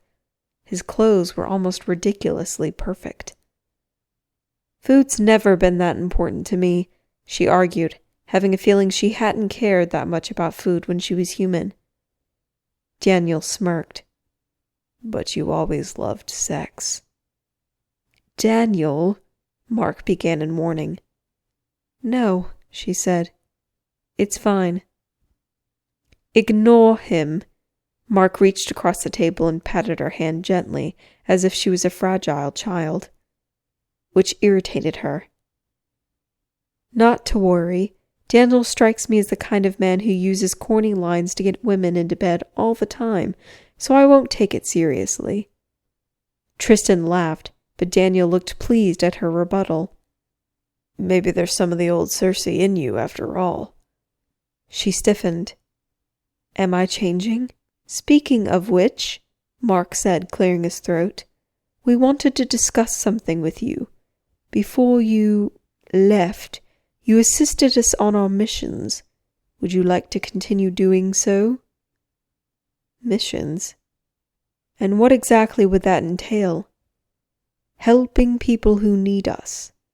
She raised a brow. People or demons? Are you saying demons aren't people? Daniel asked, leveling her with a steely gaze. Because then you might as well say angels aren't people either. You know what I meant. Mark put down his fork. It's complicated, but I would say that we assist people. Demons and magical beings of every sort who are being tortured by creatures more powerful than themselves. She frowned. I don't understand. Daniel's fork clattered on his plate as he stood up. Maybe instead of just talking about it, we should show her. Chapter 15. Cersei took Tristan in Mark's hands, and they took Daniel's. Am I really helping demons with a mission? What if they aren't telling me the truth about their plan? Can I actually trust them? Images flashed in her mind, of the pictures on the walls of their house, of her smiling and laughing, of her kissing them. Is there any life in which I could love evil men? In the deepest regions of her heart, she knew she could not. If they were evil, she wouldn't have loved them. Sassy, Mark's ice blue eyes locked onto hers. If you're having doubts... No, I'm not, she reassured him. Why did I say that? Do you know where to take us? He asked, still watching her too closely. She nodded, the image he'd pressed into her mind still fresh. With angels, they didn't need to know the address or the name of where they needed to go. All they needed was an image. If someone concentrated really hard on a place, an angel could see it. And she had a perfect picture of where Mark wanted to go. Taking a steadying breath, she teleported them. A second later, they were standing on the roof in a city, far from their own. A fog lay heavy over the crowded buildings as far as she could see, but the smell of the salty ocean came to her, light and teasing. So, what is it that we're looking for here? Mark pulled a necklace from beneath his shirt and stared down at it. She saw a flash of a silver pendant with swirling colors that moved within a large stone for a brief moment before he wrapped his hand around the gem. Squeezing it tightly, his breathing became rapid. Something's wrong. She reached out a hand for him, but Tristan caught her wrist. Her reluctant gaze moved to the big man. He shook his head in warning. What's going on? What are they not telling me? A second later, Mark gasped, and his eyes flashed open. She took a step back, her heart pounding. His blue eyes were now swirling silver pools. He looked without seeing, and his mouth moved, speaking words no one could hear. The gem fell from his hand, landing against his chest, and the swirling silver disappeared, replaced by blue eyes once more. He would have sagged to his knees, but Daniel caught him. "What did you see?" Daniel asked, his voice tense. Mark took several deep breaths, blinking slowly. I saw her. I know who she is, and where she is. She... Daniel grinned and clapped him on the back. Then let's go find her. Is this the woman we're here to help? Daniel and Tristan exchanged a glance. But Mark spoke first. Yes, and it's very important. She needs our help. He turned and led them all toward the door on the roof. He pulled the handle, but it wouldn't budge. Locked. He grinned back at her just before he pulled again.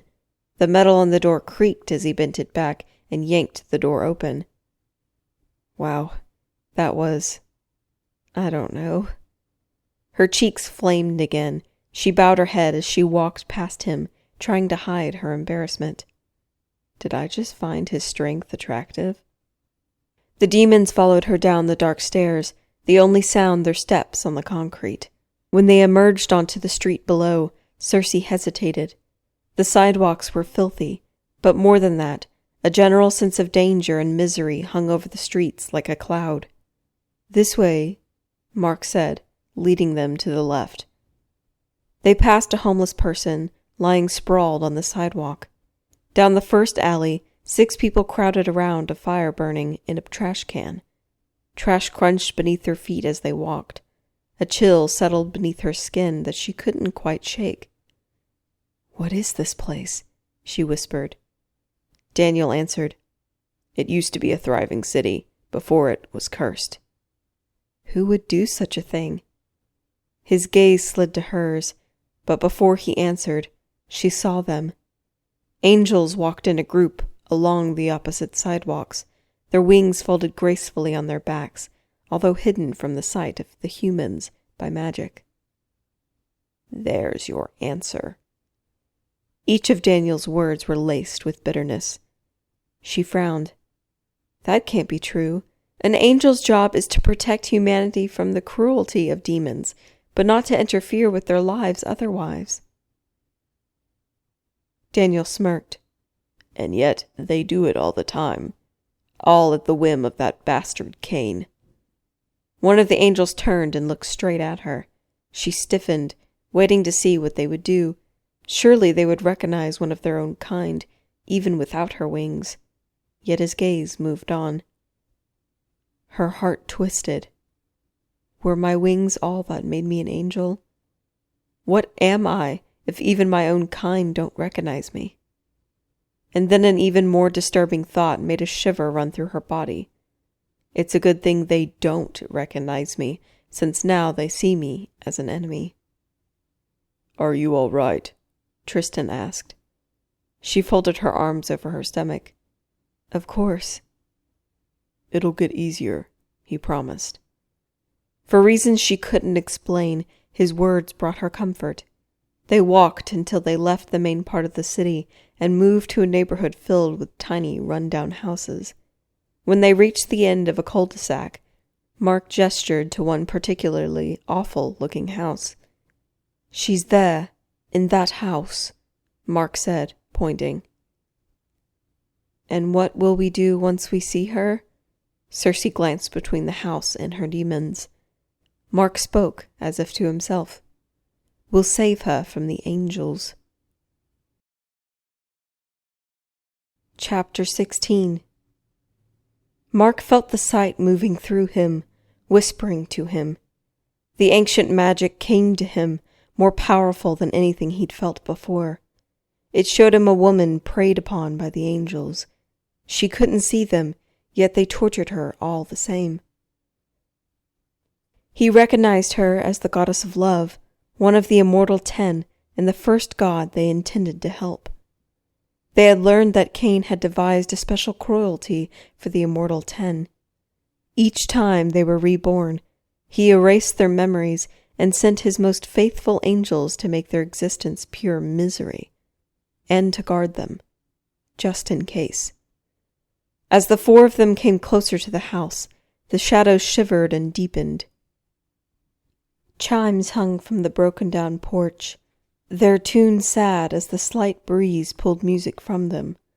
Large trees crowded the front yard, their branches hanging and twisted in an eerie way that reminded him of a graveyard.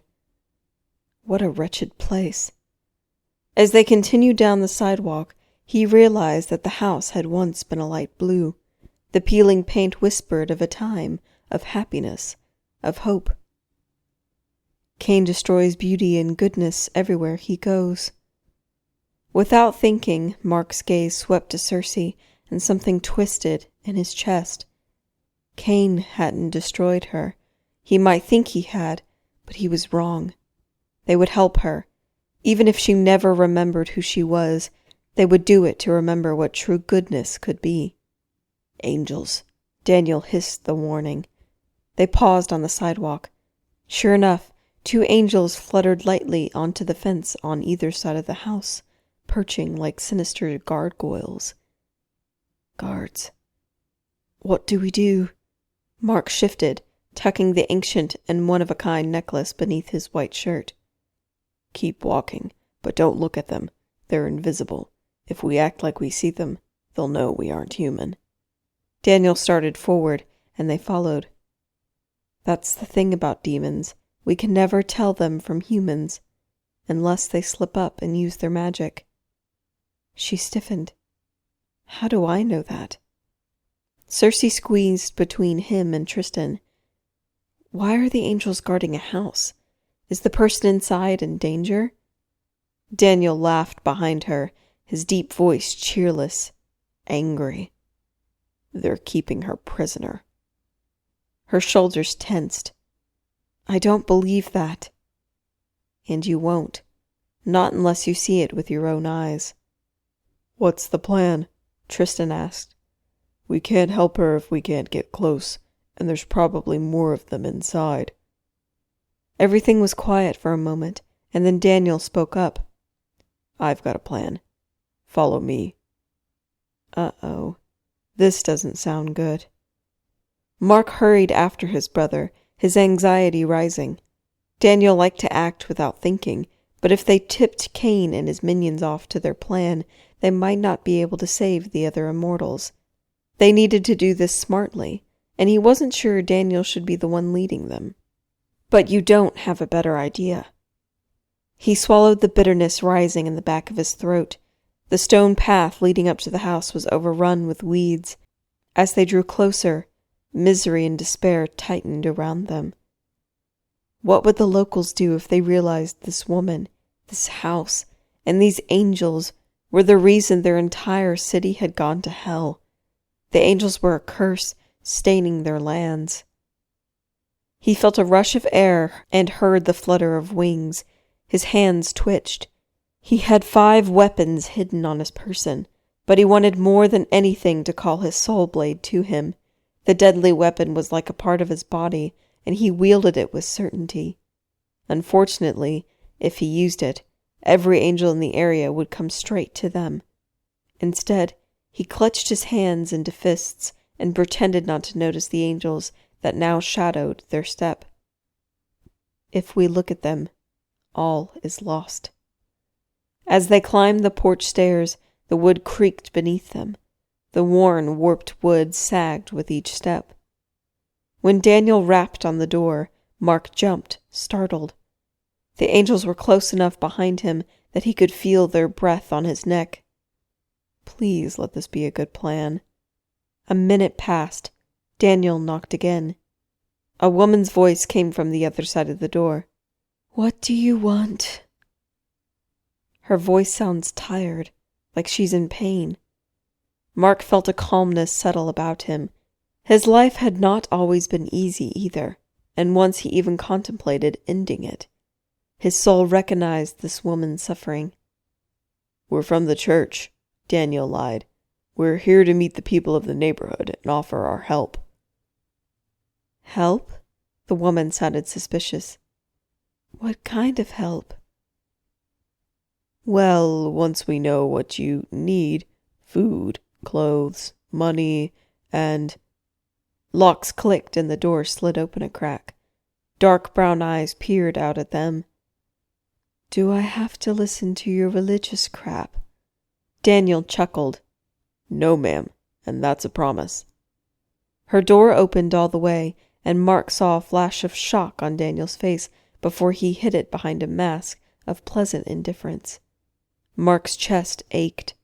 The woman looked like a great beauty destroyed by drugs and a rough life. Her dark brown hair was a tangled mass behind her head, as if it had been put up weeks ago and forgotten. From the smell, that was probably when she'd bathed last. Her face was thin, and yet her cheeks were swollen, as if from a medication destroying her body inside and out. Dark lines wove beneath her eyes, and a massive bruise darkened her throat. More bruises littered her arms like a virus. She eyed the group up and down, judging Daniel's smart suit. Mark could tell that she liked what she saw. Well, come in and tell me more about this money you're hoping to give me. She let them in and closed the door. Inside, his gaze slid past 2 angels who lingered in the doorways. Even though he didn't meet their eyes, the hatred rolled off of them in waves. Their hatred suffocated the room. Empaths. He shivered. It made sense, and yet it was such a cruel thing. Empaths were rare creatures capable of sensing the emotions of others and changing them. The fact that Cain was using them for such work sickened him. Yet another reason for us to overthrow the bastard. The woman retreated to a futon couch against the back wall of the tiny room and threw herself down on it. Drug paraphernalia littered the top of the box in front of the futon. Her gaze caught his, and she smiled, although her eyes were wild. I don't remember any church with such handsome missionaries before. He smiled back at her. We're pretty new. Since there was nowhere else to sit, Daniel pulled a blanket off the couch and spread it on the floor to protect his clothes from the stained carpet. Well, I'm glad, she said. Most missionaries tend to stay away from my house. I see them go to the others, but not mine. I'm sorry. Mark was sorry about her being left alone here, but more than that, he was sorry they hadn't come sooner. Name's Karis, she said after a quiet moment. She touched her hair, her hand shaking. One of the angels detached himself from the wall and knelt down beside her. He whispered in her ear, "Ask them for money. You need more drugs. You're nothing without drugs. That's why your mom took your sister and left you here, because you're nothing. Not even your own family loved you." The angel's hate-filled words filled the air, rolling over them in waves so powerful that Mark had to clench every muscle in his body to stop from growling in anger. His mind and emotions battled. He felt deep inside that this woman was unworthy of help, but his mind asserted that it was the empath's magic influencing him, not the woman herself. No wonder this woman turned to drugs. He dared to glance at Circe, even knowing she was a distraction. He could tell how hard she was trying not to look at the angel, but he could read her shock from several feet away. Likely she can't believe an angel would poison a human's mind like this. "So," Karis began. Her eyes lit up and her mouth smacked in an odd caricature of a smile. "About that money." "Of course," Daniel reassured her smoothly. "But first, we'd like to know a bit about you." The woman sighed and reached for a half-burnt cigarette off the box in front of her. Lighting it, she stared at the ceiling for a long second. "You want to hear a story that will make you like me, or do you want the truth?" "The truth," Tristan said, his tone unyielding. She shrugged. "Suit yourself." Taking a long draw of her cigarette, she puffed the smoke out in front of her, her gaze distant. "They say my mama was cursed the day I was born. My father died on the way to the hospital, and the accident left my sister disabled for life. After that, Mama lost her money, her house, her life of privilege." She flicked the cigarette and ashes floated across the box. "Eventually she lost her mind. She brought man after man home, hoping to find a new daddy for us, but no one ever stayed around long enough. They didn't mind my sister, but they said there was something wrong with me. They were probably right. People get hurt around me. People die." She took another draw of her cigarette. Pain darkened the bags beneath her eyes. "One day I got home from school, and she and my sister were gone. I have lived here ever since, but I couldn't finish school, couldn't keep a job. In fact, I only did one good thing in my whole life. Everything else, everything I touch is poisoned." When she stopped talking, Daniel and Mark exchanged a glance with their brother. Was this truly the goddess of love? They heard the sounds of the lock on the front door, and a second later, a little girl with a backpack came in. Their resemblance to her mother was uncanny, but the little girl was cleaner. Her clothes looked used, but far nicer than the rags her mother wore, and there was an unexpected innocence to her face. Her mother cleared her throat and put out her cigarette. "Mandy, how was your day?" The little girl dropped her bag on the floor and ran to her mother. When she was in her arms, the strangest thing happened. Mark's necklace heated against his chest, and a light wrapped around the woman and her child. No one else could see it, but goosebumps erupted on his skin. In the golden light that surrounded them, the mother no longer looked dirty and sick. She looked beautiful. Long brunette hair, a heart-shaped face, a healthy glow, and a smile that lit her from the inside out. This was the goddess of love. But just as quickly as the magic revealed her, it faded, leaving behind the sickly woman, a shadow of the goddess. The angel reached for the child in her mother's arms. He almost touched her, but then he hissed and pulled his hand back, as if he'd burned it. He turned to the other angel. Her protection is still there, weak, but still there. The harsh words were too quiet for the woman to hear, but Mark heard what the angel said, and hatred rushed through the demon even stronger. The other angel shook her head, tossing her long golden hair behind her back. Cain wants her dead soon. He's tired of waiting. We're breaking her down as quickly as we can, the male angel shot back. Mark watched the angels without them knowing, but then his gaze moved to Circe. Her shoulders trembled, her expression one of disbelief. The little girl drew back from her mom as if she just realized there were 3 men and a woman in her house. Who are they? People from the church come to help us, the goddess responded, running her fingers through her daughter's hair. Actually, Circe said, surprising them all, we can go to the store now. We could pick up whatever you need.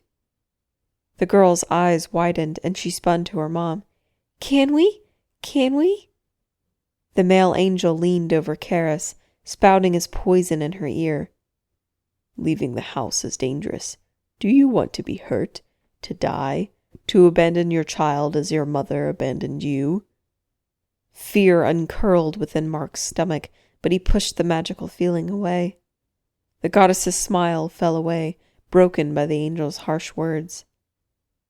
I don't know if I can. Please, her daughter whispered. The goddess hesitated. Please, her daughter asked again. After a moment, the mother gave in to her daughter's pleas. Just a short trip, though, okay? As the little girl squealed with joy, Mark looked to Circe and his brothers. If they could get out of the sight of the angels, they could teleport the mother and child away. They'd have to explain everything later, but it would save their lives. Unfortunately, without a bit of luck, they wouldn't be able to shake them all. If that happened, he hoped Circe was prepared to watch the demons kill her own kind. Chapter 17. Circe tried her best not to look at the angels torturing an innocent woman. Well, she didn't know if the woman was innocent or had committed some crime by Cain's standard, but nothing warranted this. Nothing. Angels were not created to hurt humans. It went against everything inside of her. The more her shock faded, the more her anger built. She ached to call her soul blade to her, to slaughter her brothers and sisters who preyed upon this woman like cats with a mouse. Humans were meant to be punished or rewarded in the afterlife for their crimes during life, not while on earth. We are better than this. Tristan's powerful gaze flickered to her for a brief moment and then away. She realized her fists were clenched and that goosebumps were running up and down her arms. Releasing her fists, she took a steadying breath.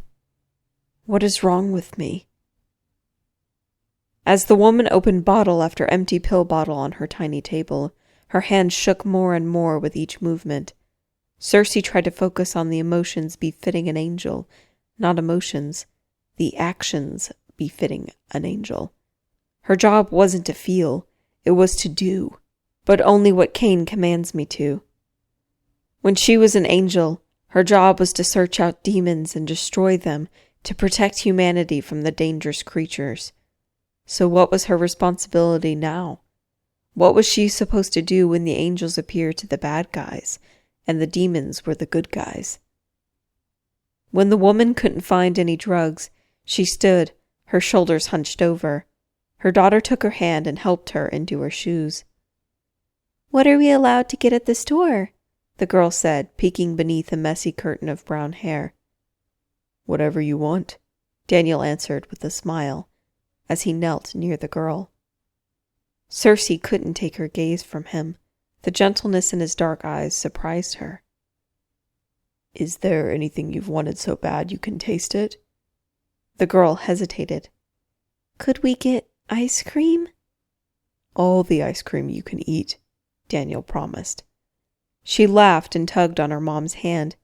"Let's go, Mom." And for the first time, her mother's hunched shoulders lifted for the briefest moment, as if the weight pressing there had eased. She smiled. "Maybe mint chocolate chip?" Her daughter squealed. "This is going to be the best day ever." Circe's heart swelled. She touched her chest, a frown tugging at her lips. The feeling warmed her in a way that felt wrong, like she was ice being melted from the inside out. An angel is meant to be cold, to be unfeeling. It's how we execute justice without our emotions complicating things. The words that played in her head, if someone told her them, she couldn't remember, but she felt they were true deep inside. Yet, feeling again, felt right. Mark opened the door, and their small party trickled out.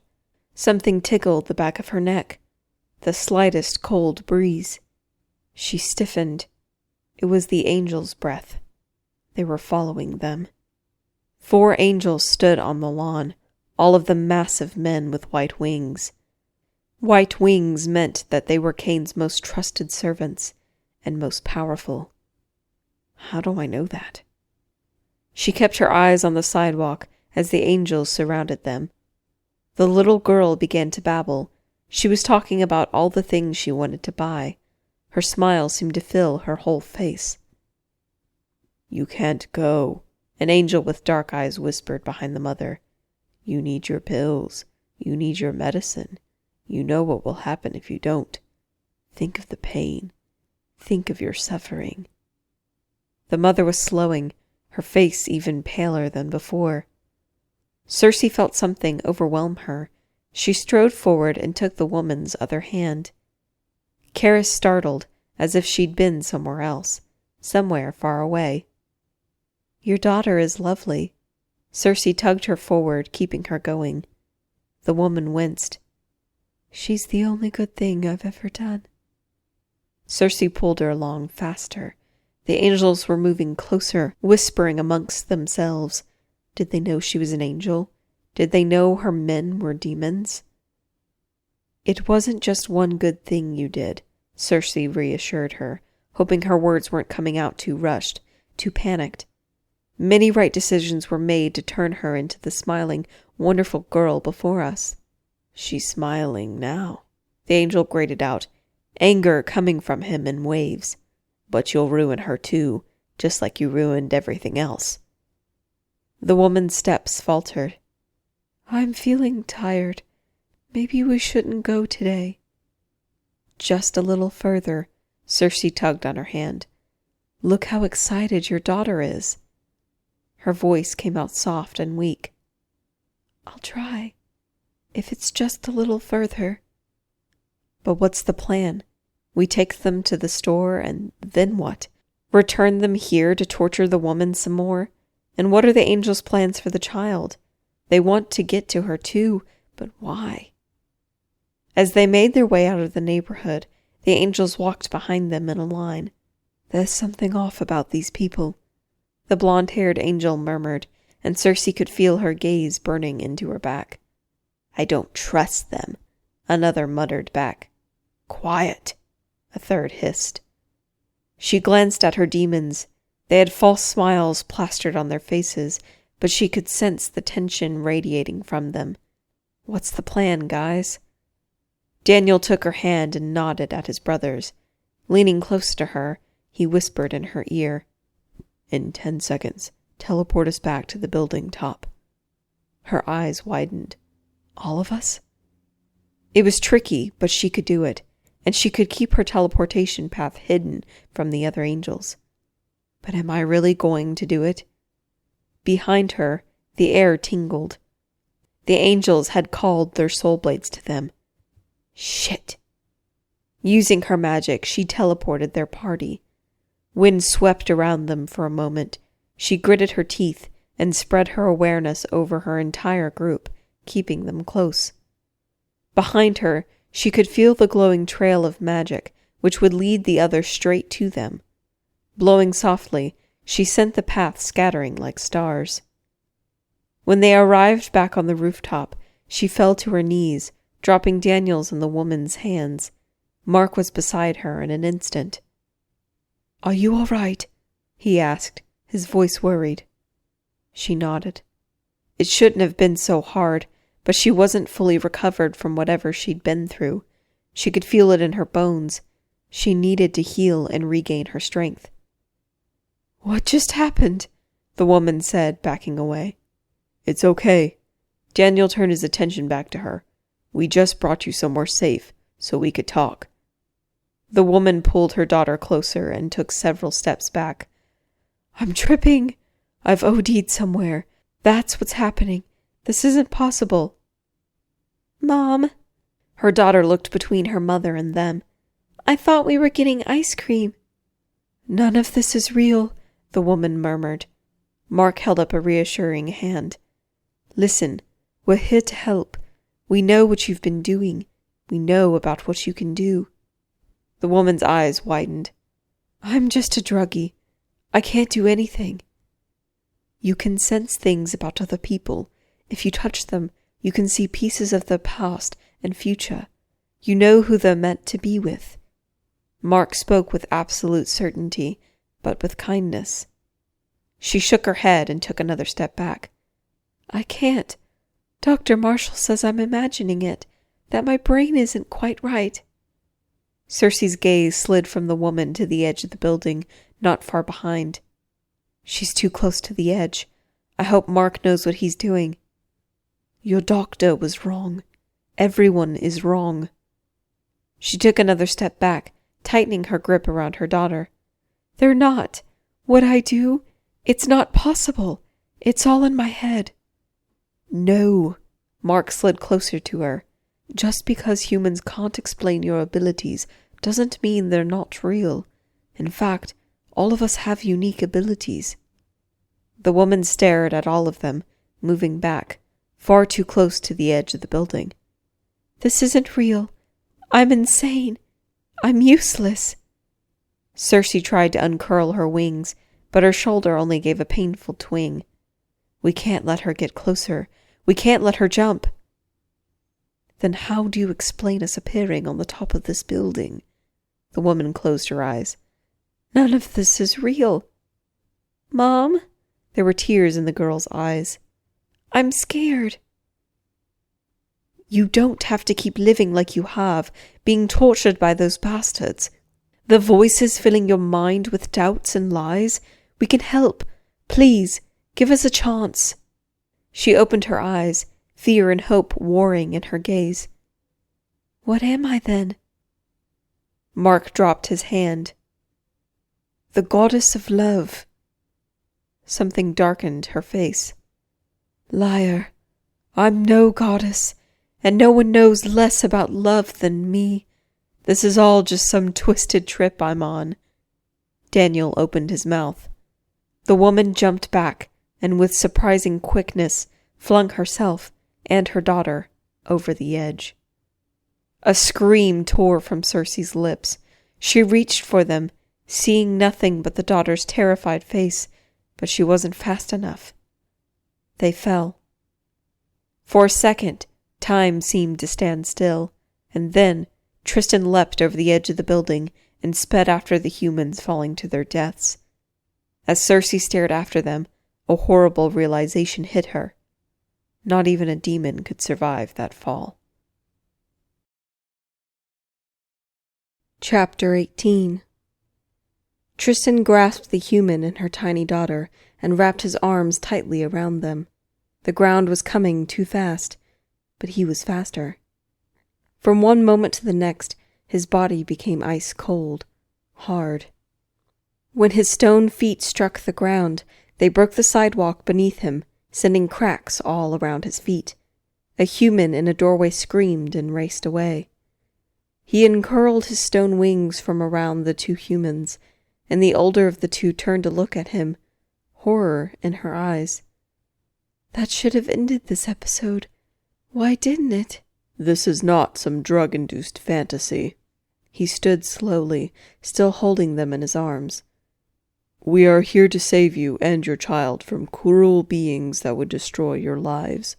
If you don't put your trust in us, you'll both die." The little girl burst out crying, but the mom stared straight through him. "What are you?" "A gargoyle, among other things." After a second, determination made her mouth draw into a thin line. "And why should I trust complete strangers?" "Because already you are feeling better, away from their cruel magic. Tell me I'm wrong." Her eyes widened, then very slowly she nodded. He felt a wave of relief. The angels would already be searching for her, and they weren't far away. Their rescue would go easier if the woman and her child were willing. A shadow fell over him. He rolled, taking the humans with him. The angel hit the ground where they had only moments before stood. Her soul blade was clutched in her hand, and the blonde's lips were curled into an expression of determination. "You cannot hurt me, Angel." She smirked. "But I can hurt the humans." His heart thudded frantically in his chest. "If Cain wanted them harmed, he wouldn't have sent you here to watch them." She spun her blade agilely in her hand. "You don't have a clue what Cain wants us to do, but I will tell you this. Today just became the day these two will die."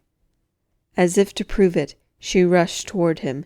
He smacked her with a stone wing and sent her flying back onto the ground. Flapping his wings, he shot into the air, carrying his precious burden. He needed to get them back to Circe. They needed to see if she had the strength to teleport them home. When he reached the top of the roof, he saw the shock in Circe's beautiful face and the fear in the faces of his brothers. He picked a spot to land, but before he could, Mark shouted. The two humans in his arms screamed as they spun one way. Kicking out, he knocked the massive angel off his wing, but another angel barreled into his back, sending him hurtling toward the ground. Spinning free of the angel, he stopped their descent just feet from the ground. His senses stretched out as he flew as hard and fast as he could, back to the roof. His brothers battled two angels on the rooftop. Circe stood, frozen. He landed beside her, his feet crushing the roof beneath his feet. "We need to get them home, to safety. Take them." She turned wide eyes onto him. "But all of you." "We'll be fine. Just go." He didn't give her another chance to think. He pushed the woman and her child into her arms. "Save them, at all costs." And then he saw the reality hit her. 1 second she and the two crying humans were there, and the next moment they were gone. "Be safe." A shadow came above him and remained. He looked up. A dozen angels crowded the sky. Moving backwards, he and his brothers came back to back. Their opponents lay dead upon the ground for only a moment before disappearing. But there were more. Too many more. "Mark, you need to go," Tristan commanded him. "Not a chance!" Mark sent him an angry glare. "If they get the God-Finder, all will be lost. You need to go." Mark dropped one hand from his regular steel blade and touched the chain at his neck. "One of you take it." "Don't argue." Tristan's gaze moved to the sky. "There isn't time."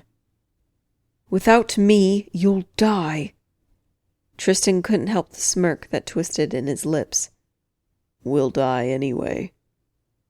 A cold rush moved over them. He turned. In the center of them, Circe stood. Her eyes looked glazed, her face pale. "What the hell are you doing here?" Fire leapt into her eyes, and she straightened her shoulders. Saving your asses.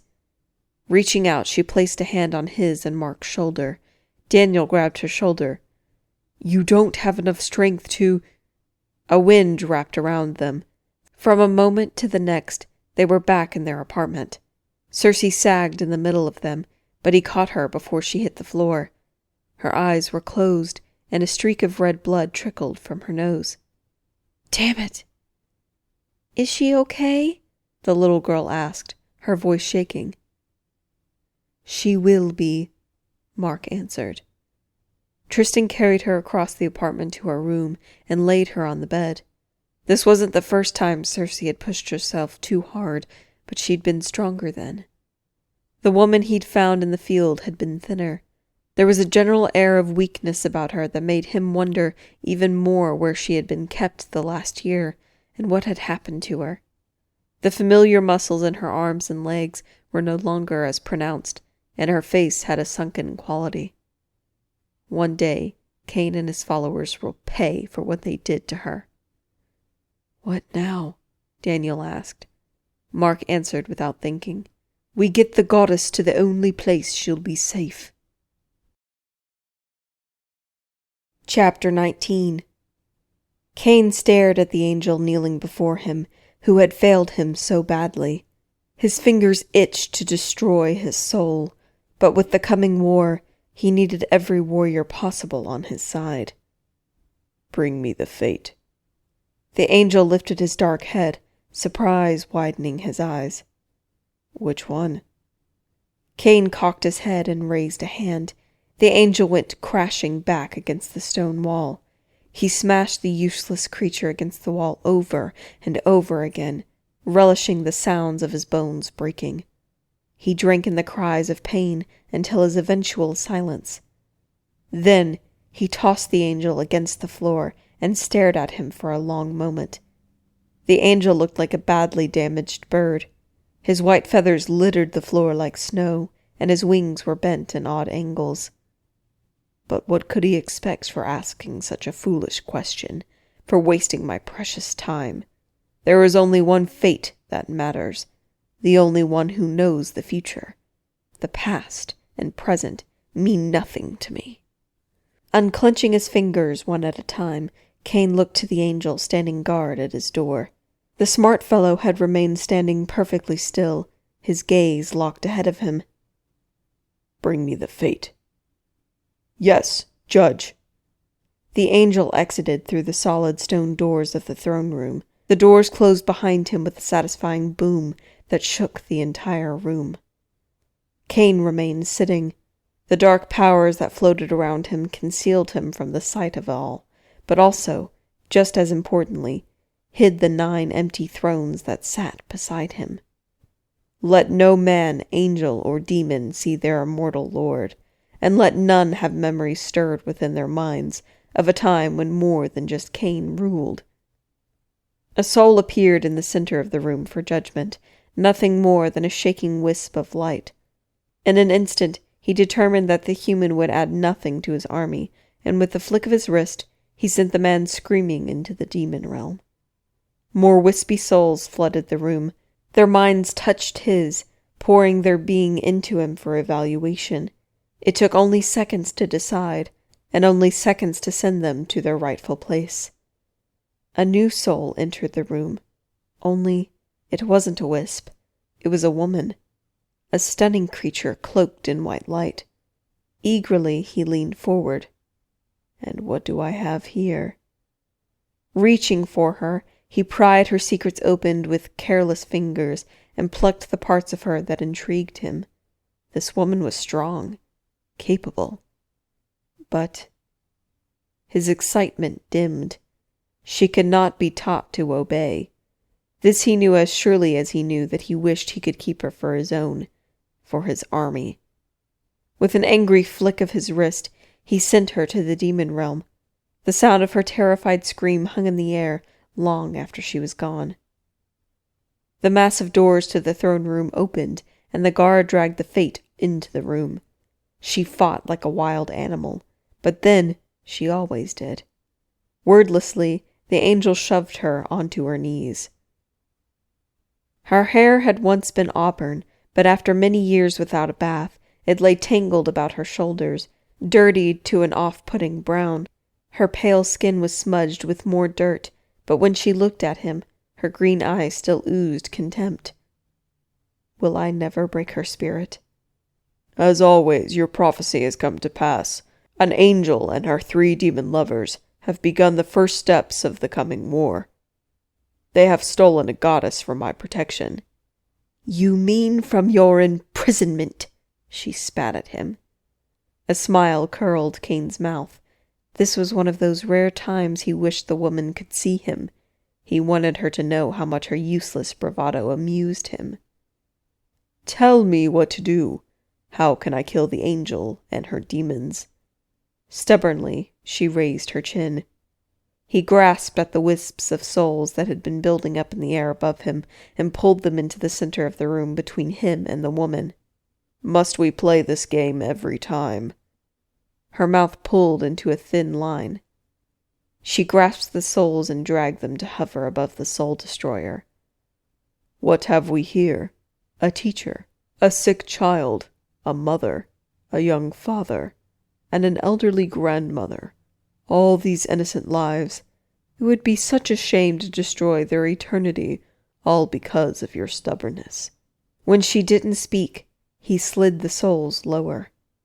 The humans felt their pending doom like knives through their bodies. Their terrified wails filled the air. Their pain had an instant effect on the stubborn woman. Stop! He raised a brow. You'll answer my question. Quickly, she nodded. He tossed the souls into the demon realm and stood. Licking his lips, he waited, his entire body a ball of tension. The Fate stood, her small frame made smaller by the massive angel standing guard over her. I hate you, she whispered. Do it, he growled impatiently. She closed her eyes, her hands balling into fists. She glared at Kane a moment longer before her head shot back. Her eyes opened and pure golden light poured from them. Every muscle in her body held rigid as her mouth moved, speaking words he couldn't hear. He trembled. This was power. True power. And as much as he hated allowing others such a thing, he gloried in the feel of her magic rolling over him in waves, like the rays of sunlight on a summer day. A second later, she crumpled to the ground and hurled. He waited, annoyed, as she continued to dry heave onto his palace floor. When at last she wiped her mouth with the back of her hand and pulled her knees up to her chin, he sat back down. What was the answer? The hatred in her eyes warmed his heart. If you kill the angel and her demons, you will never gain the powers of the Immortal 10. He bit his tongue until he tasted blood. Fuck this insufferable fate and her inability to lie. Take her from my sight. The angel grasped her by the hair and dragged her from the room while she shouted, swore, and threatened him. A waste of words from a prisoner. Kane moved on. Elias. The angel on the floor shifted and curled his broken wings around his body. His raspy breaths came in short and fast. Yes, my lord.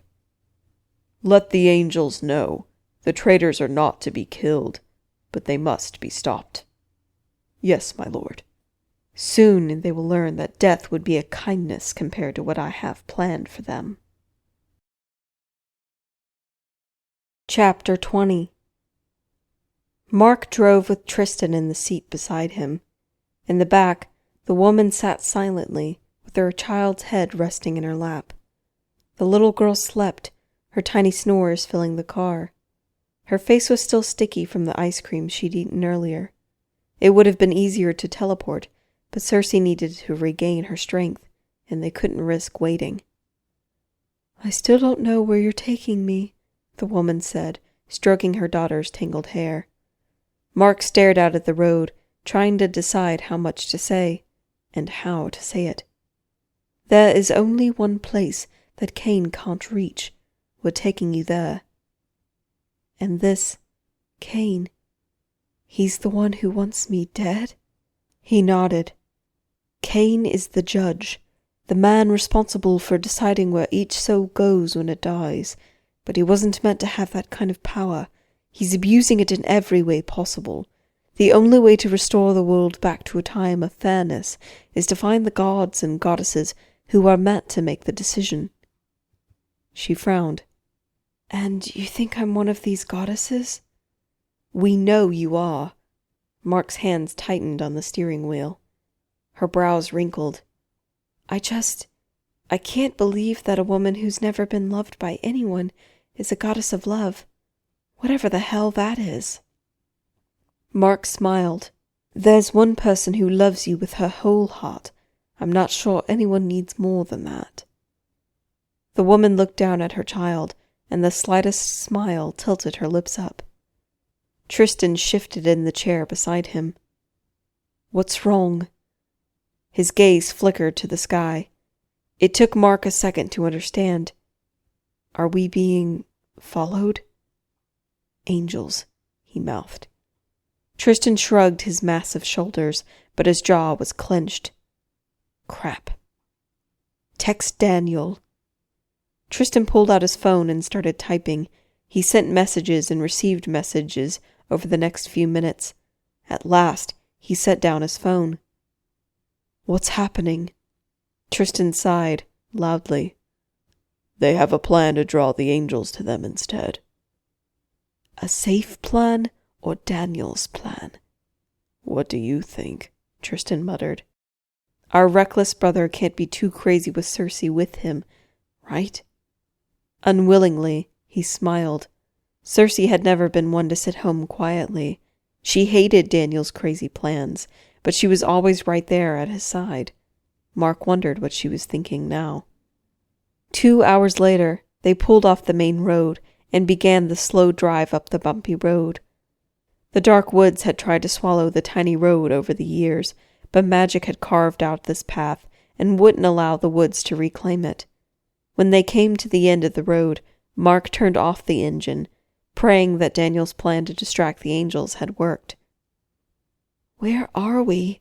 The woman asked, her voice loud in the darkness. This is as far as we can go by car. We're hiking to the top of this mountain. Tristan got out first, and a crisp wind surged in through the open door, catching Mark by surprise. He inhaled sharply, and all the sense of green life hit him in a flash. Mark had to fight back the dark memories threatening to tug him under. I can't think of the past now, not with the present looming over us. Once he was out of the car, Mark helped the woman out. Tristan lifted the sleeping child and cradled her in his arms. The girl snuggled against Tristan's chest without waking. Mark took the lead as they started up the path. The shadows were deep in the woods at night, but demons thrived in the dark. He took the woman's hand and led her carefully over tangled roots and small plants. The necklace around his neck grew heavier with each step they took. A full, stunning moon filled the sky, so big and bright it was nearly blue. When he was a child, he would have tried to touch a moon like this. He would have tried to pull it from the sky. Against his will, his mind went to his father. Don't think of him. Not yet. But when he was surrounded by nature, it was nearly impossible not to. Every breath he took renewed him. His senses reached out and touched the plants and animals around them. His head felt clearer than it had in months, and strength flowed within his blood. The ancient woods of my youth are powerful. And yet, as much as he loved this place, his visit here would be short. No matter that he served an important cause, his exile would have no end. He moved faster, more sure, but forced himself to slow for the tired woman. He wanted to outrun the overwhelming feelings building within him, but no matter the distance, he couldn't. Do you wish for us to go the rest of the way without you? Tristan asked, his voice soft. Mark took a painful breath. No, I'm fine. As they continued forward, the shadows darkened. The trees grew bigger and thicker, full branches stretching far into the sky. This was a place of ancient magic, a place untouched by humankind for far too many years.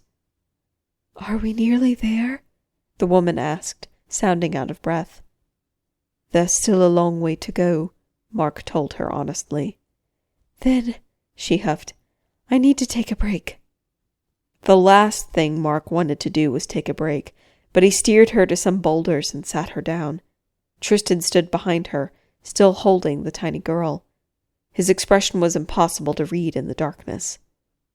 A tingle spread over Mark's skin, and he stiffened. He didn't see anyone as he looked around, but he knew something in the darkness watched them. "Do you feel that?" "What?" Tristan asked, sounding confused. "I don't think we're alone." Tristan was quiet for a long minute. "I don't sense angels." Mark moved closer to his brother and the woman. "I don't think they're angels." Out of the darkness, 100 red eyes flashed to life. The unmistakable scent of rotted death washed over him. He knew the creatures they faced.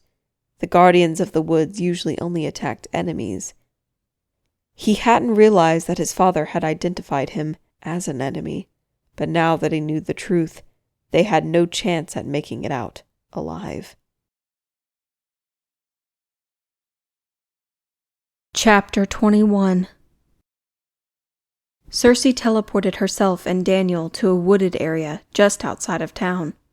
They planned to take the opposite direction from where Mark and Tristan took the woman and child. Daniel grasped her arm, holding her steady on legs that shook. "I told you not to take us too far." He sounded angry. "You need to rest. This was just supposed to be a distraction." "I'm fine," she grated out. He grasped her arm more tightly. "Come on, let's start walking. We want to be a distraction, not end up in a fight." When she stumbled over a root, he swore, and suddenly she was in his arms. She gasped, "Put me down! I can walk." "The hell you can!" She smacked his chest. "I'm an angel, not an infant." To her surprise, he laughed. "What?" she said, trying to sound annoyed, even though the impact of his laugh was anything but annoying. "Nothing." But there was a smile in his voice. "Tell me," she demanded. After a moment, he spoke. "It's just, when you get mad, it reminds me of the old Cersei." She didn't know what to say. "Was I mad at you a lot?" He laughed again, the sound deep. It rumbled from his chest in a way that was far too comforting. "I think you liked putting me in my place just as much as I liked you doing it." "Or maybe you just drove me crazy?" she teased. His dark gaze swung to hers, and his expression gentled. For a second she couldn't breathe, couldn't look away. His eyes held so many emotions, so many unspoken words, that it was overwhelming. Reaching up, she touched his face. "Cersei, don't." The words were wrenched out of him. "Why?" she asked, needing to know. "Because I feel like I'm walking on a tightrope, trying not to say too much, trying not to do what I'm not allowed to. It'd take nothing at all to let go and take what I want, and I don't think you can handle that. Not yet." Fear made her drop her hand, and she didn't imagine the disappointment in his face when she did. Leaning her head against his shoulder, she felt nothing but regret. But why? The last thing she needed was to make things between them even more complicated. So why do I want to complicate things? She told herself that it was because she wanted to feel human again, to experience things in a real way, like with the French toast. But deep inside, she knew the truth. She was curious about the demons. She needed to know what made her give up everything for them. And somehow, I'm sure I could learn the truth in their arms. She shivered as she sensed the angels in the sky above them. "They're here." He nodded. "Good." They continued walking without speaking. Time stretched out in front of them, but they didn't slow down. She imagined she was getting heavy in his arms, yet he never showed signs that she was. "Where are we going?" His grip tightened around her. "They'll expect us to go right. There's nothing this way except woods." "So, we'll walk all night?" "No, we'll spend the night at the cabin." A cabin? A shiver went through her. All night? "You're cold," he told her. "A little," she lied. More time passed before he slowed, and she opened her eyes to a tiny cabin tucked into a tangle of trees. He took the porch in 2 strides, and at the door he set her down. She heard the jingle of keys and the sound of a lock turning. Inside the cabin, he closed and locked the door behind them. She felt strangely vulnerable when the heat of his body moved away. In the darkness, she stood frozen by the door, but listened as he moved about. "Do you need help?" "Better to let the demon who can see in the dark light the fire." She couldn't argue with that. In an instant, sparks came to life in a tiny fireplace. "I'd use my magic to bring fire," he muttered, "but it'd also bring the damned angels." It took forever, but when the flames to grow enough to light the room in their orange light, Circe felt a measure of relief. The cabin was tiny, smaller than her room in their house. It had all the amenities crammed together: a small kitchen, a seating area in front of the fire, and a large bed in the back. She guessed that the door beside the bed led to a bathroom. "This place is kind of homey," she said, reaching out and touching the comfortable-looking couch. "You always loved this place." Daniel stared at the fires, his expression distant. She moved around the couch, coming closer to him, drawn to him. Her hands ached to touch him again, to make him smile again, or laugh, but she stopped short of touching him and sat down close to the fire. As if he anticipated her needs, Daniel pulled a blanket from the couch and wrapped it around her. The warmth almost made her moan. When she took a deep breath, it wasn't just the scent of the wood burning that filled her nose, but the sense of the demons lingering on the blanket. Why hadn't I noticed their smell before? They all smelled masculine, like sandalwood, and yet she knew their scents weren't identical. She was tempted to lean closer to Daniel, but made herself stay still. "Do you think they're all right?" Daniel sighed. His arms rested on his knees, and his gaze had returned to the flames. "I hope so, but I don't like sending them without me." "You should have woken me earlier. I would have gone." "Circe," his voice held a strange tension. "You're not yourself. I don't know what Cain did to you, but you need to rest, to eat, and to regain your strength." For some reason, she felt angry. "I'm not some fragile creature that the 3 of you have to protect." He looked at her, raising a brow. "We don't have to do anything." Her heart thudded a little faster in her chest. "Next time, just wake me." "You seem to be certain there will be a next time." She frowned and chewed her bottom lip. "Well, it sounds like this whole rescuing people thing is what we do." He stared at her. "What?" she asked, annoyed. "Nothing." "What?" She sat up straighter, waiting. He shrugged. "I'm just wondering how long you'll hang around us before your delicate angel sensibilities come into play. I'm thinking days, maybe weeks, and then you'll find something a touch more refined to do to pass your time." She stood, dropping the blanket on the floor. "Why are you such an ass?" He huffed. "I'm not an ass." "Yes, you are. I don't have a memory. I'm trying to figure this out, and you're acting like it was my choice to forget all of you." Like a graceful animal, he stood. Suddenly, she was aware of just how large he was. Too aware. He towered above her. Tristan might have been a giant of a man, but Daniel was easily a foot taller than her, and the muscles that tightened his body screamed power. You chose to return to Cain, all because you were stubborn, because you wanted to see if there was even a shred of goodness in him. No matter how much we warned you, no matter how much we told you not to.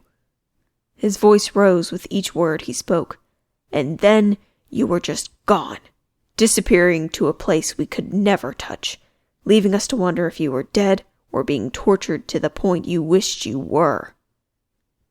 Cersei stepped back, more aware of him than ever. That wasn't... Now you come back into our lives and just expect what? What is it that you want, Cersei? She was shocked by his anger. I don't know. You don't know, he repeated, closing the distance between them, his eyes burning. No, I don't.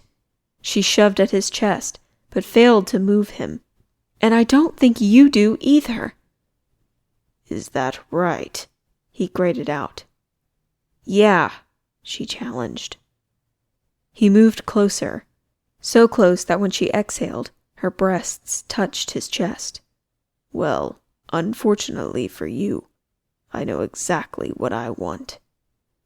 And then he kissed her. His big hand wrapped around the back of her neck and held her in place while he devoured her as if there was nothing more he needed in life. Her body awakened. She kissed him back, clinging to the front of his shirt, pressing herself against him as he controlled their kiss. Their mouths battled for control, moving against each other as if they had done this 1,000 times before. His tongue slipped into her mouth, and a shudder racked her body. Her own tongue slid along his, and a deep groan slipped from his lips. The intimate scene has been removed to comply with YouTube standards. To listen to what you're missing, I have included several places to find it below this video. When his phone buzzed in his pocket, they both froze. He raised his head, and their gazes locked. Indecision warred within his eyes. But he reached for his phone. Sliding the screen, he stared at the message. What is it? She asked, out of breath. He drew back from her, clearing his throat. They're in trouble. Chapter 22. Tristan closed his eyes and let his magic wash over him. In an instant, he was made of stone once more. What the fuck do we do? Mark asked, shoving his phone back into his pocket. What are those things? The woman asked, springing from the boulder to grasp his brother's arm. Wordlessly, Tristan handed the girl to his brother. These creatures were shadow hounds, some of the most dangerous beings in existence. Their bites were poisonous to the soul, ensuring that when a person died, they would be gone forever. There was only one thing that could be done. Mark had to live.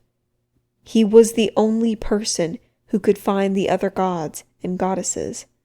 And the goddess and her child must live. Only one thing made sense. Take them and go. Mark stiffened. No. You know it's the only way. The eyes moved in the dark, coming closer. You always say that, Mark whispered. And I'm always right. His brother took a step back, clutching the sleeping girl to his chest. Can't they hurt you? No. Tristan spoke the lie with ease. Mark nodded. Then I'll take them and come back for you. Goodbye, my brother. Stay close, Mark told the woman. She nodded, and they moved backwards. Tristan stretched out his massive stone wings to their full spread and let loose the roar of a gargoyle, a sound that was ancient and harsh. Dark birds exploded from the trees all around them, filling the bright night sky. His distraction did the trick. All eyes were on him. Mark and the woman shuffled away unseen. When the first creature stepped out of the shadows, Tristan stared at the dark wisp with two brilliant red eyes. Suddenly, he spotted a flash of sharp teeth forming in the insubstantial body. When it leaped at him, he easily knocked it back with his wings. The creature whimpered like a dog, but Tristan had no time to relax because two more of the beasts came at him. He ducked, struck one with his wing and the other with his fist. Both flew back. One hit a trunk with a satisfying crunch. But he already knew. There was no destroying these beings. All he could do was fight as long as possible. He would fight until he took his last breath and give Mark and the goddess the time they needed to reach the sanctuary.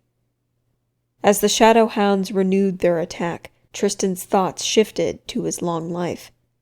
He thought of his birth, when a frightened woman created him from stone. Her fear of the vampires that preyed upon her town drove her to make him, but it was her love for her family that brought him to life. Many years passed when he provided protection to the small town, but time shifted, and he spent more and more time as a stone figure, no longer taking interest in life. When the small girl's terrified screams brought him back to life, he had been surprised by the clan of vampires that had overrun the town. He'd fought with all the strength in his heart, but it hadn't been enough. He'd been destroyed. Not broken to pieces as many of his brothers before him, but killed in his human form. That's when he died and become a demon. Meeting his brothers and finding Circe had melted his stone heart. They had made him human once more. One of the dark creatures sunk its sharp teeth into his wing. His breath froze in his chest as the being's poison swam through his blood, and he felt pieces of his soul being torn away. He smacked the creature backwards, but another jumped on his shoulder from behind. In a rush, they overtook him. They were everywhere. Their teeth broke stone, and he could feel their hot poison rushing through him. A young man with sad eyes appeared within the shadows of the woods. Death. He was a being more legend than truth. Tristan stopped fighting. There was no choice. No escape now. Something came crashing through the woods. The animals scattered as a flash of light illuminated the clearing, and there was Circe, her soul blade flaming with white light. The dark creature screamed, scattering from the light. But she didn't let them go. She sunk her blade into one after another, leaping on them, spinning, charging, cutting them to pieces. Daniel caught his shoulder as he sank to his knees, feeling empty. There was a touch of pride that his beautiful angel was such a warrior. There was a touch of sadness that the life he had grown to love was now slipping away. And then, nothing. He grew cold. His stone limbs hardened. Death moved closer, his pale flesh almost translucent. His piercing golden eyes filled with compassion. He moved unseen through Circe as she fought. In a haze, Tristan felt Daniel shaking him, shouting words he couldn't hear. Daniel's face showed his panic, but Tristan didn't care. He was past caring. Tristan gazed on death once more. The young man knelt only inches in front of him, and where he knelt, the grass beneath him died. Tristan nodded, knowing what was to come. Tiny wisps of silver light floated up from the dead creatures that now littered the floor. They lit the sky in a display of magic unlike any Tristan had witnessed. And then the wisps shot toward him, striking him one after another in the chest. Like bullets, each brought a wave of pain. Blood spilled from his lips, and he cried out. His stone flesh was gone, replaced by his demon one. His wounds were many and severe, painful, in a way Tristan had never experienced before. He gasped, hating the tears that burned his eyes. The wisps continued to fill the sky as Circe continued her rampage. She had to stop. He would beg her to stop. Whatever she was doing, he preferred death to this pain. But the words wouldn't leave his lips. Daniel's words were a dull roar in his ears, desperate, frightened roars. Death opened his mouth, and a deep but kind voice came to him. "Not today, Tristan, but one day you will be welcomed as a hero to the place of judgment. Again." Death rose, a smile on his face. He turned and walked through Circe. He continued through the woods until he vanished into the trees. Tristan hit the ground on his side. Warm blood pooled beneath him. Circe was suddenly beside him, her glowing sword still in her hand. "I'm sorry," she cried. "I'm so sorry. Killing the creatures was the only way to retrieve the pieces of your soul. Breathe for me. I know it hurts, but please, breathe. You're going to be okay." He took in a ragged breath, his gaze filled by her beautiful face. "I love you." Her eyes widened, and she reached out and stroked his cheek. "Foolish gargoyle." But there was a tenderness in her voice that filled his heart with hope. "Where's Mark and the humans?" Daniel asked. Tristan didn't have the strength to turn his head. "Hopefully safe at the sanctuary." Daniel's voice came, as if from a great distance. "What now?" And then everything went dark. Chapter 23. Mark felt sick as they trekked through the woods. Tristan would be okay, right? He was a gargoyle. He was strong and powerful and had lived for centuries before his death. Even a dozen of the Shadowhounds couldn't kill him, right? "Are we close?" The human woman sounded terrified. He didn't blame her. "We should be there any..." The air suddenly tingled. He stiffened, but kept going until he moved through the magical barrier. The magic kept beings from teleporting in and out, which should have reassured him, but he never liked the feeling of crossing it. I guess it's different now that these aren't my lands. A few minutes later, they came out into the clearing and stepped through the second barrier at the same time. A barrier that keeps all with ill intentions out. As the powerful magic washed over him, the clearing shimmered and changed. Where only woods had once been, a massive white structure now stood. His heart squeezed. He had been so young and naive the last time he'd been here. More than anything, he wanted to hate this place and these people, but he knew he never could. As they continued walking, vines reached out and stroked him as he passed. White flowers blossomed, a greeting for a friend long gone. He touched the soft petals, the pain in his chest deepening. There was no place like the sanctuary of the Druids, nowhere in the world. He was positive. He'd spent far too long looking for one. "What is this place?" the woman whispered, her voice filled with awe. "A sanctuary for the gods," he told her. They moved up the dozen pale stone steps, almost entirely overwhelmed by vines. More vines hung from the massive structure, dangling down. They parted at his approach, revealing the inner sanctuary.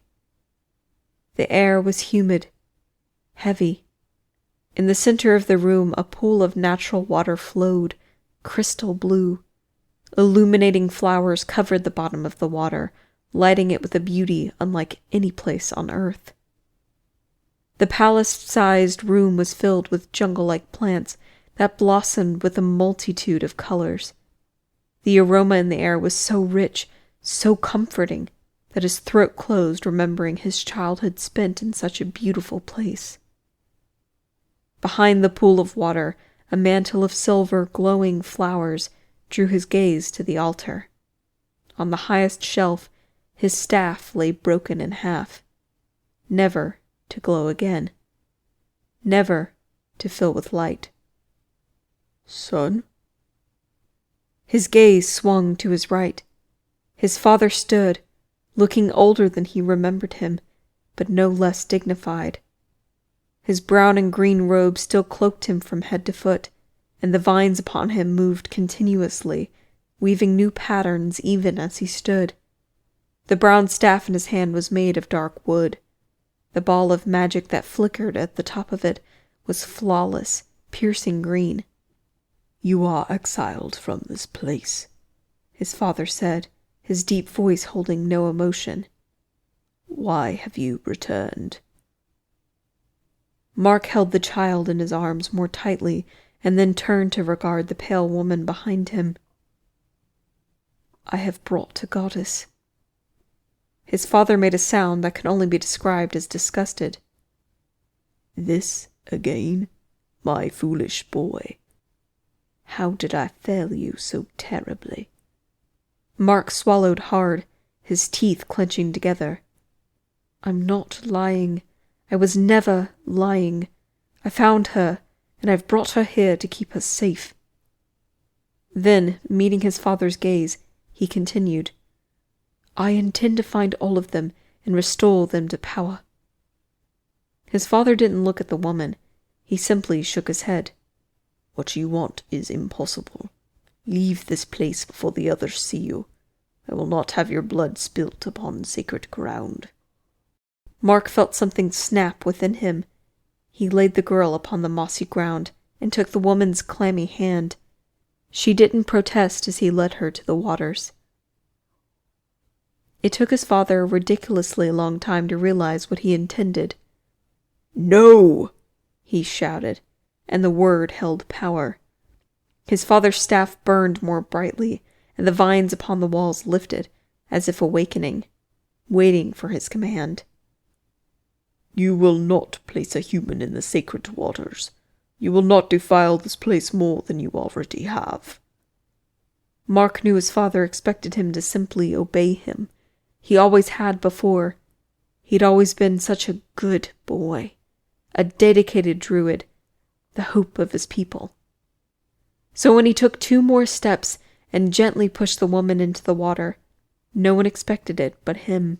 She hit the warm liquid with a splash that echoed through the room. Around him, vines lifted and shot forward, grasping his wrists and his ankles. Thorns grew, their sharp points cutting into his flesh. But he didn't move. He didn't care.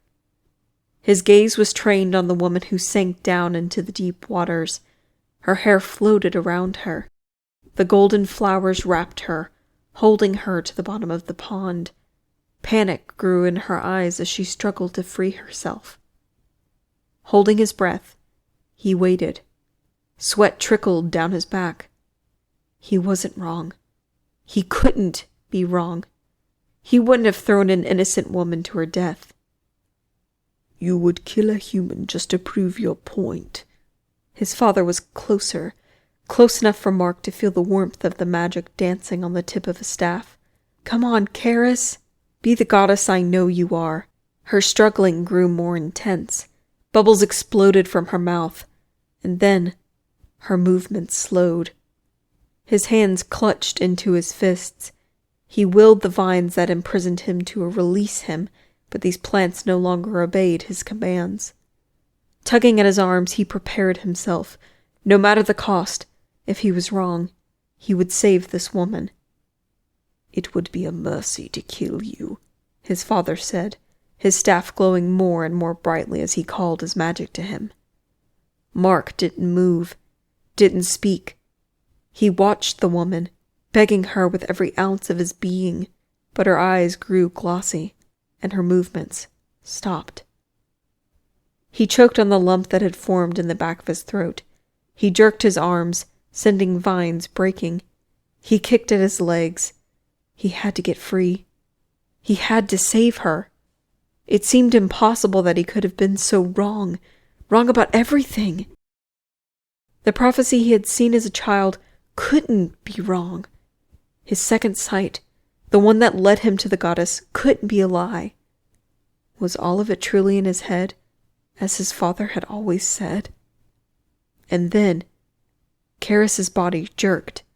Life flared back into her eyes, but it wasn't just life. It was light. An unexplainable beauty that made tears sting the corner of his eyes. Her human flesh fell away like petals from a flower. It could have been grotesque, but it was stunning. An old life was peeling away, revealing the beauty within. And the goddess was beautiful. The flowers released her, and her body rose in the water. "This isn't possible," his father whispered. But no matter that all logic said it couldn't be true, it was. The goddess broke free from the confines of her human self. She pulled herself from the waters, and he took several steps back. Water dripped down her long legs and soaked her clothes. Her face had changed. It was still her, and yet it was as if someone had taken a rock and cleaned it until it shone. A gem hidden by dirt and dust. Her eyes held an inhuman green, yellow quality that rested on him with an intensity that stole his breath. Her smooth skin glowed with health and beauty, and her hair shined. "I feel different," she murmured. "I'm myself, but I'm not." He found his voice. "You are an immortal creature. Your role is to judge humanity and give them the afterlife that they deserve. And yet, Cain erased your memories. In his cruelty, he makes you suffer in each of your lifetimes. If he finds you, he will kill you again.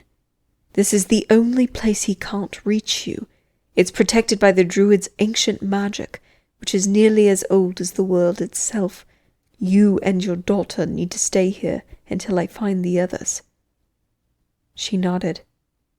"I don't remember who I was, but I remember before I started taking the drugs. I was so young.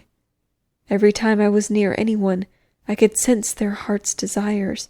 I could see parts of their life path and how it led to the person they were meant to be with." The goddess reached out, and instinctually he knelt before her. She touched his cheek, her eyes locked onto his. He felt her magic, flowing around him, through him.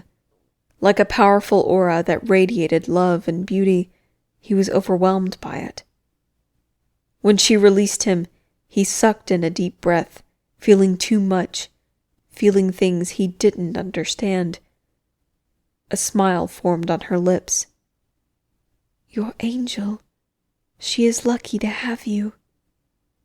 Behind them, a soft voice whispered, "Mom?"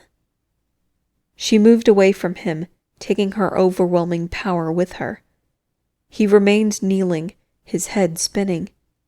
"A goddess," his father murmured.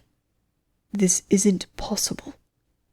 Mark's gaze moved to the old druid, and he slowly rose to his feet. "I told you. We didn't have to just accept the darkness in this world. There was something we could do about it." His father's blue eyes, the same clear color as his own, stared through him. "How?" Mark didn't touch the necklace around his throat, the one his father couldn't see. "I can find them. I could always sense them. I just didn't know what it was." "We thought you were crazy," his father said. "We thought your ideas would bring about our ruin." Mark turned from his father and headed back the way he had come, to where the goddess held her daughter in her lap, speaking softly. "I was never going to ruin the sanctuary. I was never going to ruin all of you, but you certainly thought you destroyed me that day, didn't you?" "I'm sorry," the old man said, his voice cracking. "I couldn't have known." "You could have put your faith in me. I know this goddess, and the others, will be safe with all of you." "You have my word," his father said, his voice overwhelmed with emotion. "This changes everything. There is a chance at defeating Cain. There's a chance at bringing back the world we once knew. He glanced back at his father. Yes, there is. Just outside the sanctuary, he sent his brothers a text. She got here safely, heading back. As he started back through the woods, he began to jog, and then to run. He had saved the goddess and her child. Now he needed to find Tristan. He needed to be sure he'd gotten away. The trees were blurs around him. His breath rushed in and out. When he broke into the small clearing, he stared and stared. In the center, blood darkened the ground. Moving without feeling his legs, he came to the spot. Before it, the grass had died. Mark was a druid, a being who never simply disappeared into the afterlife. His people were treasured and always led to the afterlife by death. And the dead grass? It was a telltale sign that death had been there. He crumpled to his knees, feeling numb. There were no body, but then there wouldn't be. His brother was a demon. His body would disappear. And his soul? The shadow hounds would have destroyed it. How was this possible? His phone vibrated in his pocket. Numbly, he pulled his phone out. A text waited. We're all back at the car. With shaking hands, he texted back. Is Tristan with you? An eternity seemed to pass before he got the most wonderful response in the world. Yes. Stuffing his phone back in his pocket, he stood, smiling, brimming with relief. When he turned around, a hard fist struck him square in the face. His glasses broke and fell as he hit the ground. He blinked, staring up in surprise. 5 angels with white wings towered over him. He recognized the angel from earlier in the day. The big creature smiled. His nose was crooked, and the bruises on his face had not yet healed. His wings looked strange, almost off-kilter.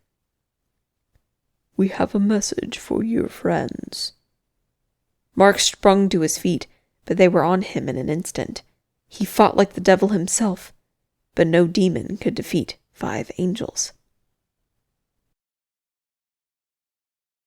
Chapter 24. Circe waited impatiently in the back of the car, tapping her fingers on her legs. Tristan was sleeping in the front seat, snoring loudly. Daniel reassured her that by the morning his injuries would have greatly healed.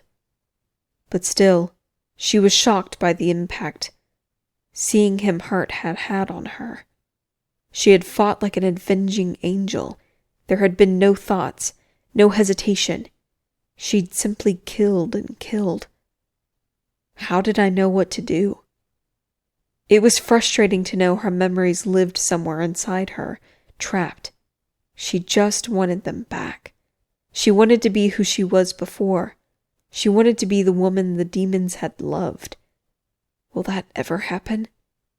Daniel cleared his throat. So, he drew out the word. About before.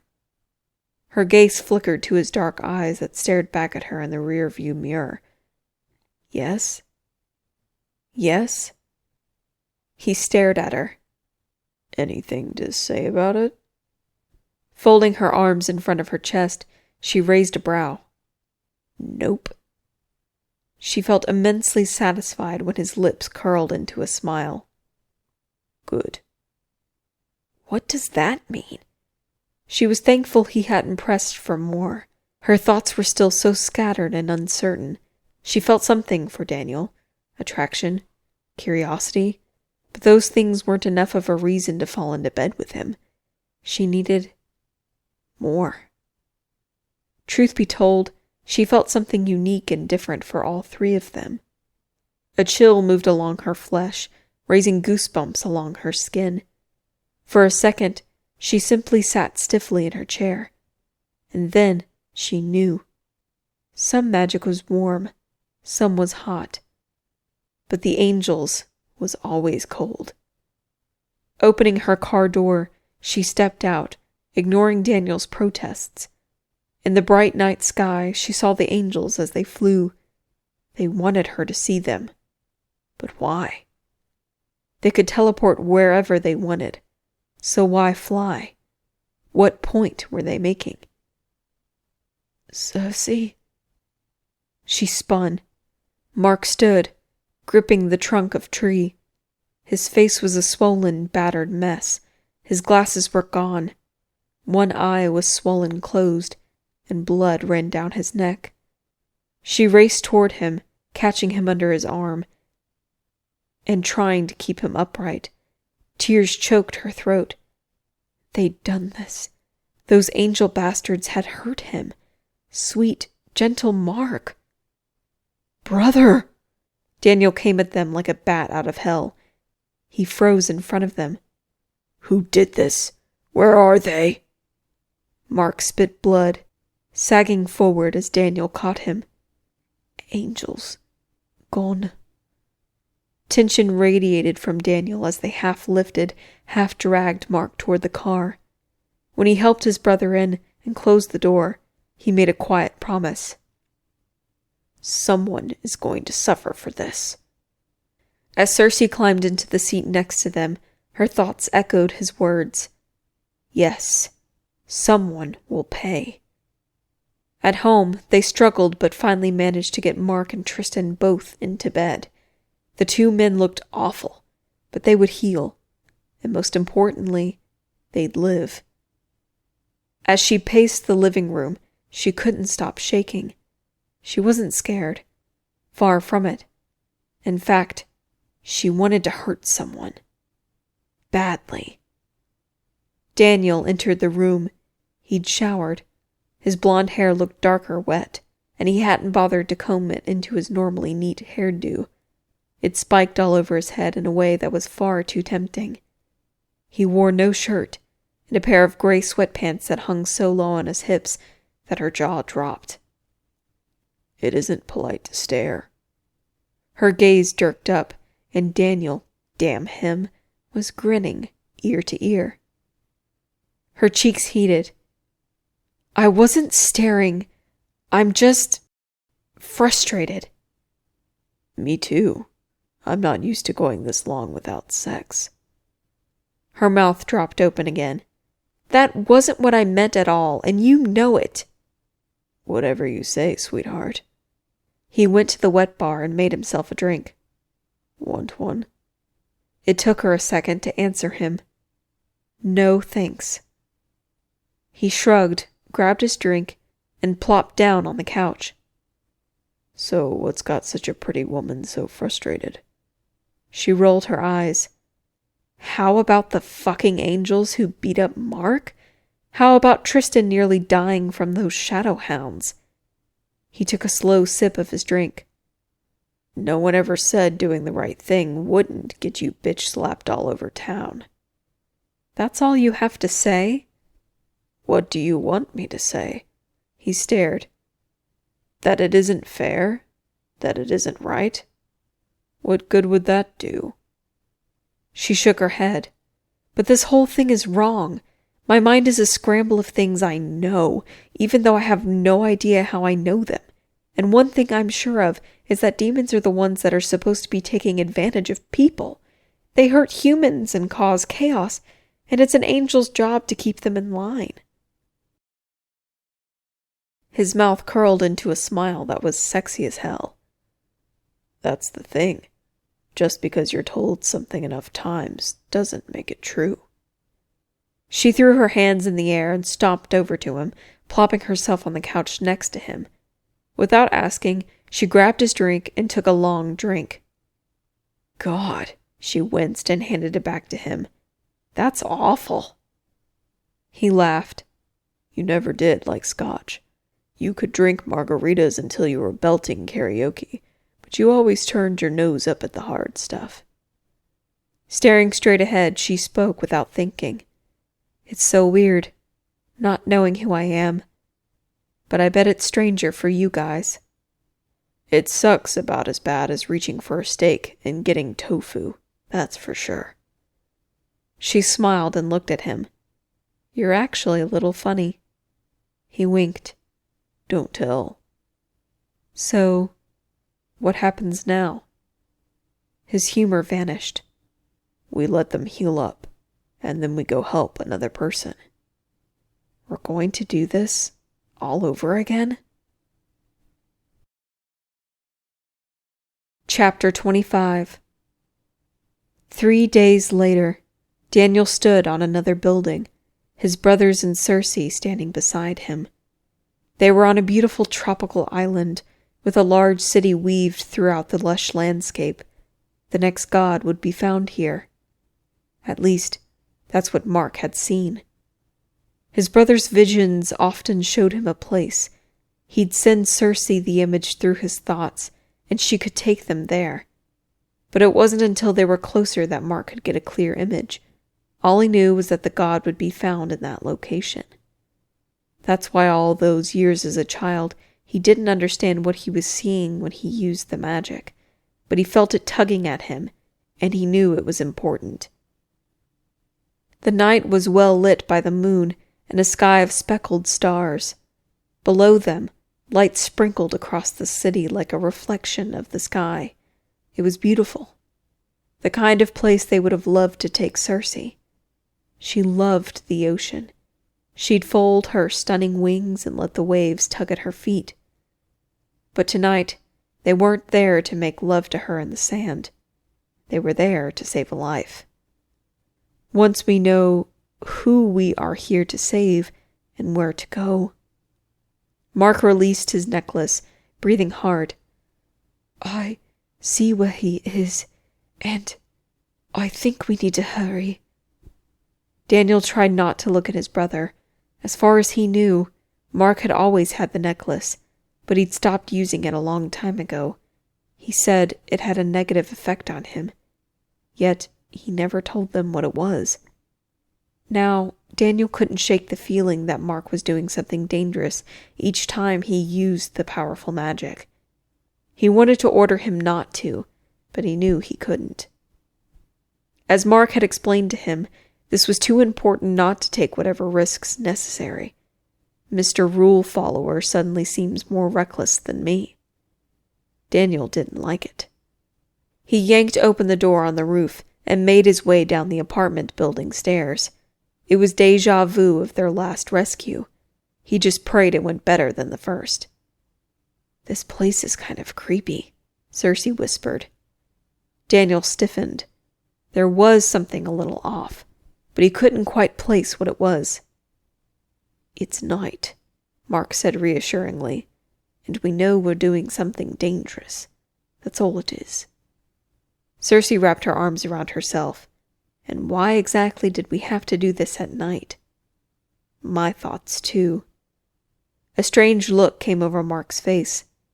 Does he look paler than usual? He is the god of the night. Well, I guess that makes sense, Daniel muttered under his breath.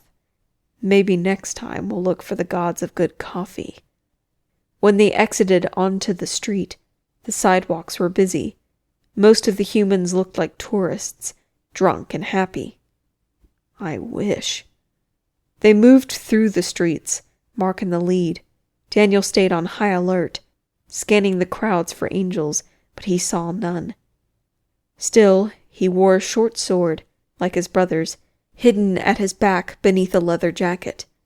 He missed his soul blade so fiercely his chest ached at times, but the steel of his sword was strong and well made.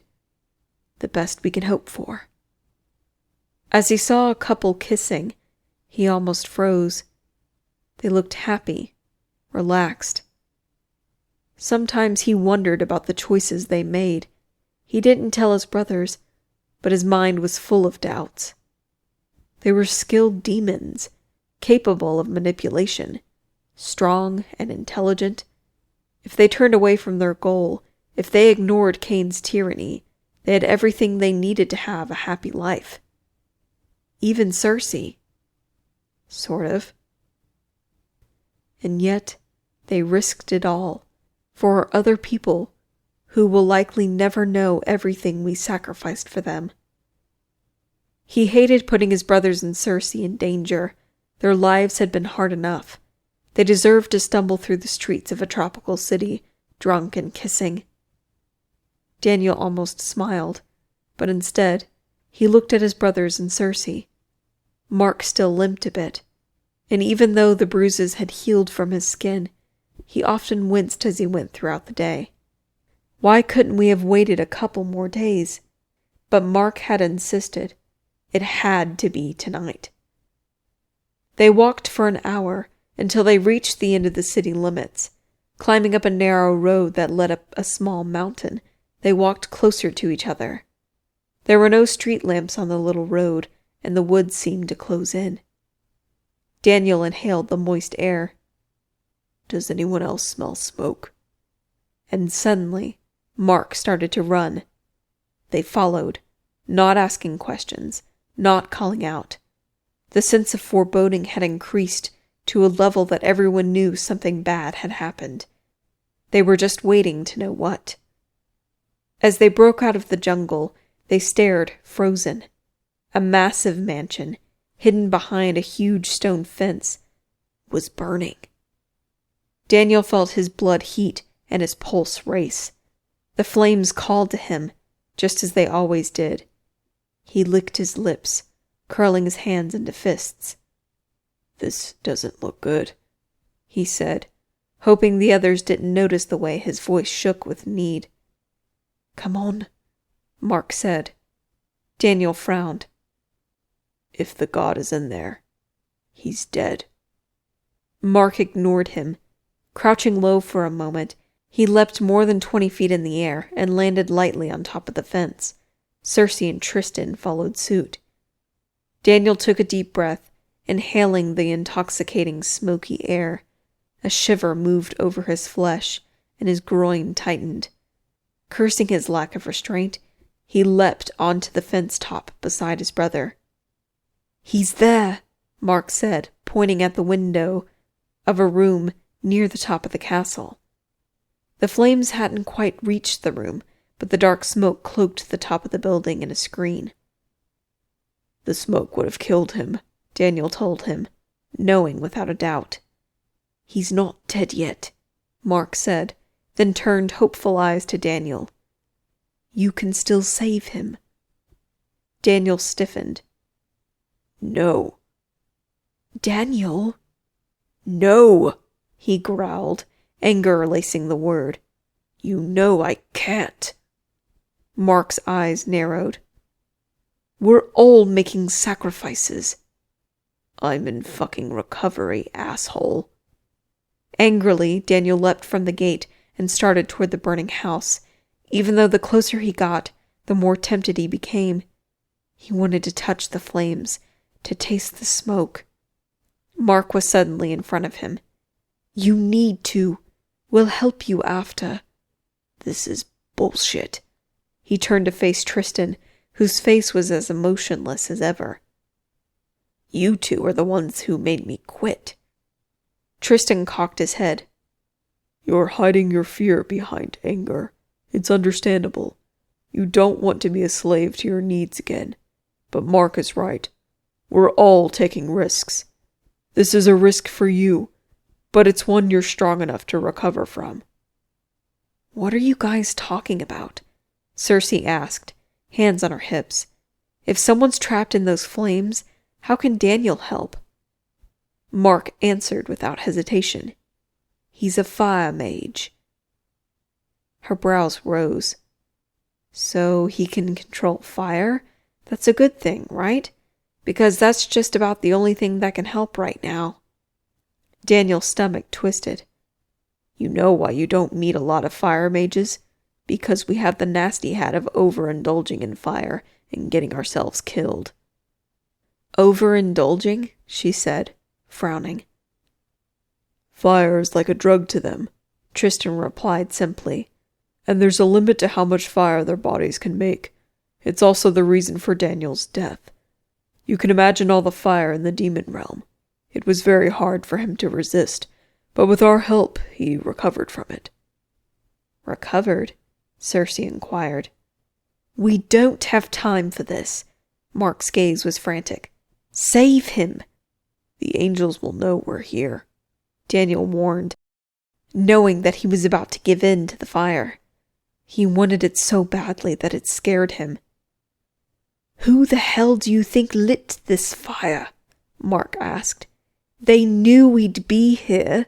They wanted us to find him dead." Daniel stiffened. "He's right." "Tristan, can you take me to the top? Even though I fucking hate flying." His brother nodded. In an instant his skin changed to the stunning color of wet stone, and gray wings spread behind his back. Wordlessly, Tristan grabbed him beneath the arms and lifted him up. "Keep your head," Daniel ordered himself. As they rose higher and closer to the house, the heat from the fire overwhelmed him. It felt so damned good.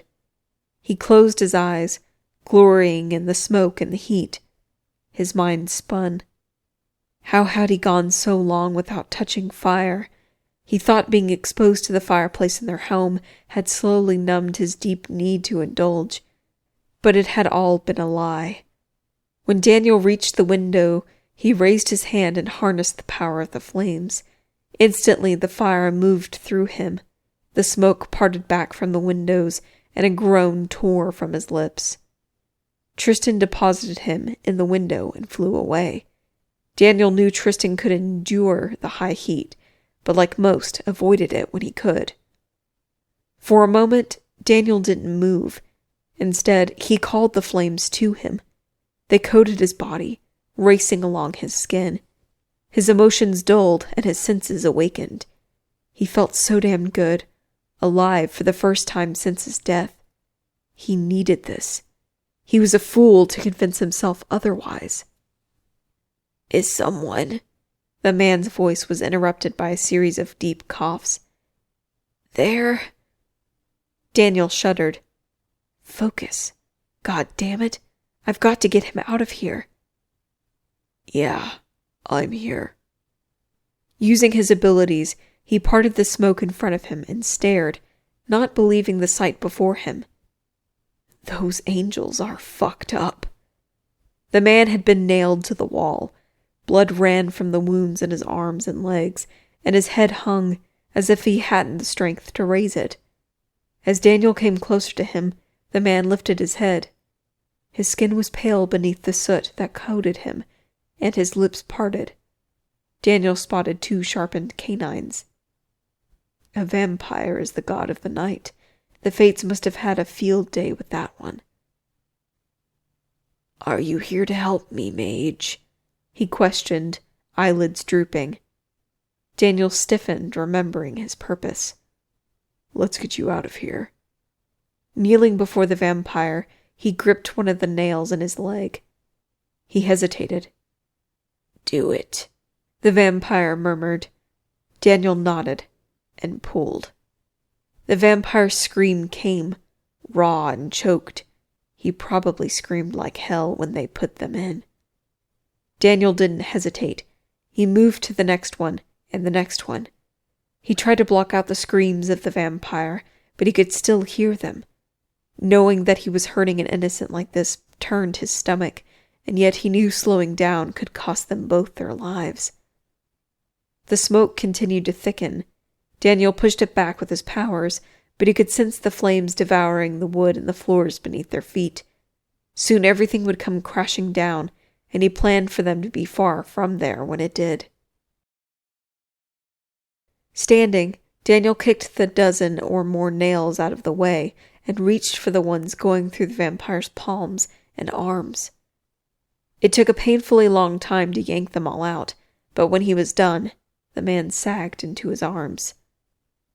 Daniel dragged him through the house, his pulse racing each time the floorboards creaked. When he got to the window, he sent flames shooting out in a signal he knew his brother would understand. Within a minute, Tristan had returned. Silently, he handed the vampire to his brother. "I'll return," Tristan promised. He nodded, watching as they shot back to the ground. Daniel turned back to the room and froze. Something was written on the wall in blood, behind where the vampire had been nailed. Moving closer to it, he squinted, struggling to put the words together. Gotcha. He frowned. Clearly, if they had gotten to this room and found the vampire, they knew that the angels were involved. What the hell was that supposed to mean? Reaching out, he touched the wall. It was a mistake. He could feel the fire on the other side of the wall. The heat and power of the flames crashed through him like waves. He gasped, and every hair on his body stood on end. He forgot the weird message. He forgot his purpose. Instead, he coaxed the flames to tear through the wall. They obeyed, reaching to touch his palm, to sweep over and through him. His entire body heated. He groaned, feeling his eyes roll back into his head. It felt so good to taste it again, so good to give himself to the magic. A warning rang somewhere in the back of his head. Fire mages weren't immune to flames. They could handle a lot of fire, but even they had a limit. Which is exactly how he died not so long ago. But the warning drifted away like smoke, and everything grew bright and beautiful. There was no pain, no worries, nothing but the fire. He swore it spoke his name, shouted his name, but the flames couldn't speak. His eyes closed, and he felt himself being carried away into euphoria, into heaven. And then the fire was gone. His eyes snapped open. He was in the air, far from the house, his legs dangling over the sky, the ground far below. He swore. Tristan spoke from above him. Calm, brother. But the fire, he could still feel it, taste it.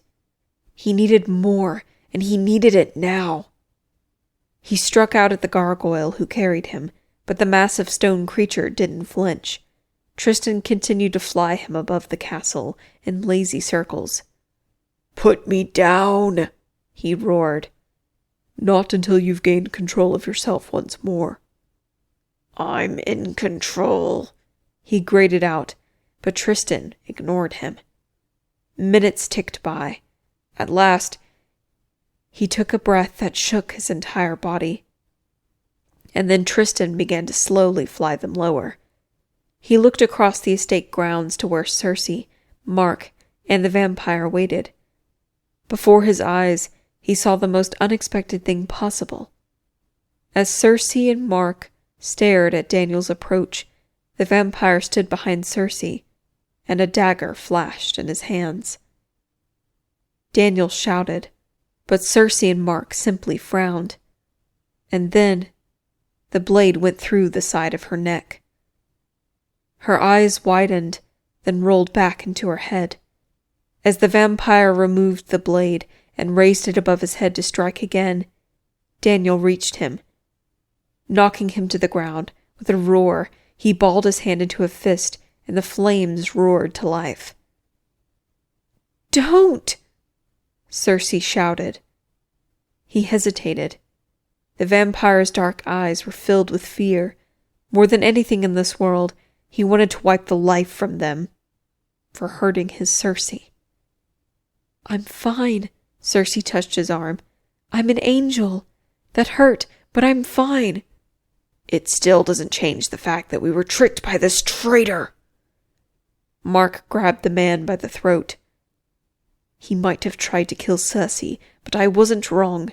This is the god we were looking for. An evil god? Shit. Now what the hell are we supposed to do?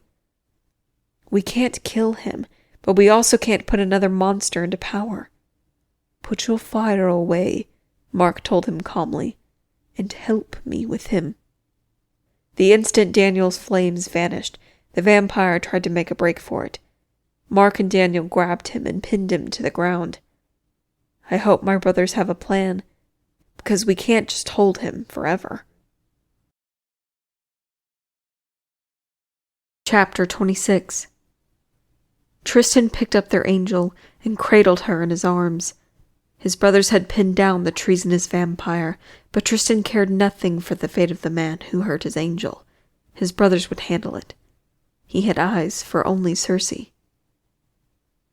"I'm okay," she sputtered, pressing her hand to her injured neck. "She'll live, but her pain is obvious." "No, you're not. But I think the eternal stones that you weren't taken from us again." Leaning down, he pressed his forehead against hers. It was not a gesture she would understand. She never would. But it was what gargoyles did to their mates. It was a way of showing this woman that she was his world, his forever, without ever having to speak the words. She reached up and touched his cheek, wincing from the movement. "Even your skin feels like stone when you're in this form." He smiled. "Of course it does." "But your eyes remain the same." "That is the human part of me. My eyes dull when I am in my stone form for too long." Her gaze met and held his. "I like them. I've never seen eyes like yours before." She likes them? I'm glad she no longer fears me. Guys," Mark said. "I hate to break up the moment, but what do we do with him?" Circe looked away from Tristan, and the spell was broken. "What's your name, vampire?" Why should any of us care? Reluctantly, Tristan looked at the man held against the ground by his brothers. He was thin with a mop of auburn hair and dark eyes. He was as pale as most vampires, and even as a prisoner, he held himself with the typical arrogance of his kind. In other words, he is nothing special. Could this really be the god of night? "Want to answer, asshole?" Daniel asked, pulling the vampire's arm up behind his back for leverage. "Jasper," the vampire growled. "And why did you attack me after we saved you?" Circe asked, her question an angry accusation. For a moment, something unexpected flashed across the vampire's face. He didn't want to attack her. "Because you are my enemy. You all are." "We saved your useless life," Daniel shouted, wrenching his prisoner's arm harder. Tristan watched the vampire and knew. "What do the angels threaten you with?" The man took too long to answer. "Nothing." His brothers both began to talk at once, but Tristan continued watching the vampire, and the vampire continued watching him. "If you tell the truth, we could help." The man's head moved to the side for a second before he stopped. "I don't need any help." "Well then, we should stop wasting time and kill you, so that we may move on with our night." Tristan shifted Circe to one arm and drew his blade off his back. The vampire tensed. "Wait." He waited. "The angels have surrounded my home. The second we try to leave, they'll kill us. They said they would let me live if I could kill her." "Coward!" Daniel growled. Mark sighed, but didn't release his grip on the vampire. "Do you have any idea what we went through to find you? Do you have any idea how important you are?" That got the vampire's attention. "What do you mean?" But Mark simply shook his head. "I'll explain all that later. Circe, can you teleport us out of here?" "She's badly injured." "Perhaps to town, but not further than that." Mark nodded. "Do it, and then we'll decide what to do from there." And so she did. They spent 2 tense nights in a hotel in the town, hoping the angels wouldn't attack them when their guard was down. Fortunately, the cowards didn't show themselves. Circe slept and ate most of the time, insisting she was fine, but they made her wait before she teleported them again. Mark used the time to explain everything to the vampire, who seemed all too excited to be named a god. The vampire irritated Tristan more than he wanted the others to know, even if he had acted out of fear for his life. On the third morning, as he sat at breakfast with Jasper and Circe, something else began to bother him. His brothers were out, checking the area one last time. "I still can't believe you're an angel," Jasper told Circe, smiling too brightly. "I thought all the angels were uptight. You're an unexpected joy." Circe returned his smile. "And I can't believe vampires are actually real. I thought that was all Halloween fun and whatnot." They both laughed. "Well, I do hope that you'll come and visit me at this sanctuary. It may be safe, but it sounds a bit dull. I could use a beautiful woman to brighten my day." She took a sip of her orange juice. "I'm sure we'll come by again sometime." He reached out and patted her hand. "That would be nice." Tristan's gaze clung to where the man still touched Circe. He was surprised by the strange feeling blossoming within his chest. Could this be jealousy? The emotion was unexpected and confusing. "So tell me," Jasper continued, completely ignoring Tristan, "what sort of relationship do you have with these three crude fellows?" "Tell them you belong to us." Circe's smile fled. It's confusing." The way the vampire smirked made Tristan's hand curl into a fist. "So that means you're available?" Tristan reached across the table and plucked the man's hand from Circe's. "She is not available." Circe gave a nervous laugh. "We should get ready. The others will be back soon." Does she wish for this vampire's attention? The notion bothered Tristan more than he could say. The Circe who loved them would have shot down Jasper in an instant, but this was not the same Circe. For some reason, her interaction with the vampire left him feeling agitated. One day, will she seek comfort in the arms of other men? Anger uncoiled within him. "I will never allow it." "I didn't mean to upset anyone," the vampire replied smoothly. "It's just that none of you seem to be sharing a bed." "What we do in our beds is none of your business," Tristan snapped. The vampire patted his lips with his napkin. "Unless, of course, I want to invite the young angel to my bed." Tristan punched him so hard the man tumbled from his chair and hit the ground, unmoving. "What the hell?" Circe rose and reached for the vampire. Tristan caught her hand. "I'm a gargoyle, but I don't have a heart of stone. If you touch other males, I will kill them." Her eyes widened. "Tristan?" He leaned closer. "That isn't a threat. That's a promise." I'm not ready for any of that." He released her hand. "Well, when you are, you know where to find me." Turning, he strode from the room. Gargoyles were not accustomed to jealousy. Anger, yes, but not jealousy. When his brothers returned, no one mentioned the new bruise on the vampire's face, but Circe continued to glance at Tristan whenever she thought he wasn't looking. He didn't let her know he saw her. He didn't say a word as they prepared to return home. All he could think of was whether or not they had made a mistake with their plan. Getting Circe to help with their cause might change her mind about angels and demons, but would it make her love them again? They were demons. She was an angel. But at the end of it all, if they couldn't remind her that they were men and she was a woman, what good would any of it do? Chapter 27. Circe had felt strange ever since they'd dropped the vampire at the sanctuary. She'd been shocked by Tristan's jealousy. Shocked and intrigued. Maybe more than intrigued.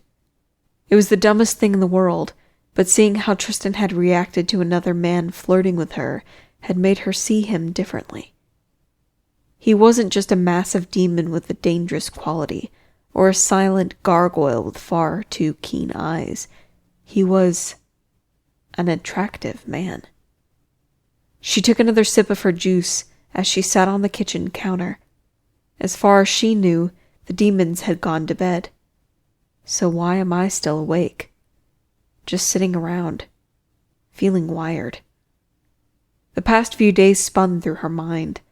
Daniel's kiss, Tristan's jealousy, Mark's kindness. She wanted to explore her connection to them, but she couldn't think of a way to do it that didn't leave her feeling vulnerable and exposed. It isn't like opportunities to touch hot men drop out of the sky. Finishing her drink and rinsing her glass out, she left it by the sink and headed for bed.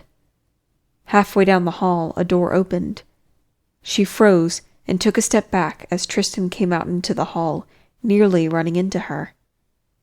He was hot from the shower, and he wore a small white towel wrapped around his waist. Too small. Her jaw dropped. Crap. The sexy demon turned and stared at her. His entire body stiffened as he stood up straighter. Cersei. She nodded at him, unable to find the words, unable to look away. Can I help you with something? He asked. Her gaze slid over him. His body was extraordinary. It was no wonder he was chiseled from stone, because that's exactly how he seemed. Massive. His long dark hair was still damp, slicked back from his face. His mismatched eyes met hers with unconcealed arousal. This man made her want things she shouldn't want. He encroached on her space, and within seconds had her pressed against the hallway wall, his arms caged on her either side of her head. She licked her lips and looked down at the towel he wore. It was barely hanging on him, tucked loosely. The slightest tug would have it falling to the ground. Cersei. Her gaze moved up to his dangerous face. The beauty and threat within the chiseled lines made her want to look away. For once, she didn't. What do you want? He asked. Taking a deep breath, deciding to be bold, she looked down at where his obvious arousal was poorly hidden and reached out. He was trembling, his entire body radiating need like nothing she'd ever felt before. When she grasped the towel, her eyes locked with his, and she tugged it until she felt it fall to the floor. Unable to stop herself, she looked down. He did not disappoint. He was long and thick, beautifully made, and absolutely enticing. Reaching out her hand, she drew one finger along his length. A groan tore from his lips. She couldn't believe she was doing this. She couldn't believe she closed her hand around his length and stroked him slowly. He swore, the sound thick with need, and then his lips crushed hers. His kiss was powerful, a force of nature. His lips strong and experienced. Her thoughts spun away, leaving behind desire and nothing else. She wrapped one arm around his neck, drawing him closer while she continued to stroke his length. Her inner muscles clenched as she grew hot with desire. When their tongues began to battle, she stroked him fast. His hips bucked. He broke their kiss, his breathing coming in and out rapidly. She knew he was on the edge. She was tempted to fall to her knees and take him in her mouth, to feel him explode within her lips. An even more tempting vision came to her. If she slid her shorts off and wrapped her legs around him, she had no doubt this gargoyle would ease the aching that consumed her. Damn it! He pulled back from her, running a frustrated hand through his long hair. His eyes filled with need and regret. She moved toward him, but he stepped back. Why are you stopping? He closed his beautiful eyes. I have never wanted a woman more, but you aren't ready for this. Anger rose within her. I'm fine. No, you aren't. I won't take advantage of you. She crossed her arms over her chest. Maybe I want to be taken advantage of. His hot gaze raked her. I'm sorry. When he turned to go, her entire body seemed to shake with frustration. Her gaze remained locked on his perfect ass. She wanted to sink her fingers into it as he exploded inside of her. But he's too much of a gentleman. What she needed was someone to ease this fire within her, someone who wouldn't care about her current state of mind. Tristan slipped into his room and closed the door, leaving her alone with her thoughts. And then it hit her. She knew exactly what to do. Chapter 28. Daniel sat at the edge of his bed, a lighter in his hands. It was silver and well made.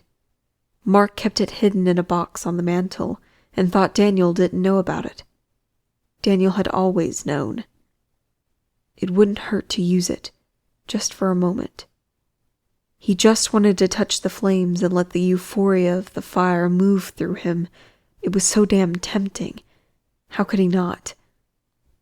Taking a deep breath, he told himself that he'd only light it for a second. And then someone turned his door handle. Looking up, he saw Circe slip into his room. She locked the door behind her and turned back to him.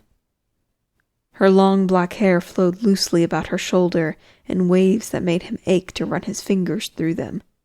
Her face looked flush, her eyes wild. The pink tank top and shorts she wore sent his blood rushing downward. When she moved toward him, her long bare legs enticing, he sat, mesmerized. She closed her hand around his lighter and took it from his hand. That seems like trouble. He cleared his throat, not wanting her to see the effect she had on him. My father always said that playing with fire is a good way to get burnt. Her gaze ran over him, and suddenly she was far too aware of the fact that he wore nothing but boxers. But sometimes it's worth it, right? His mouth went dry.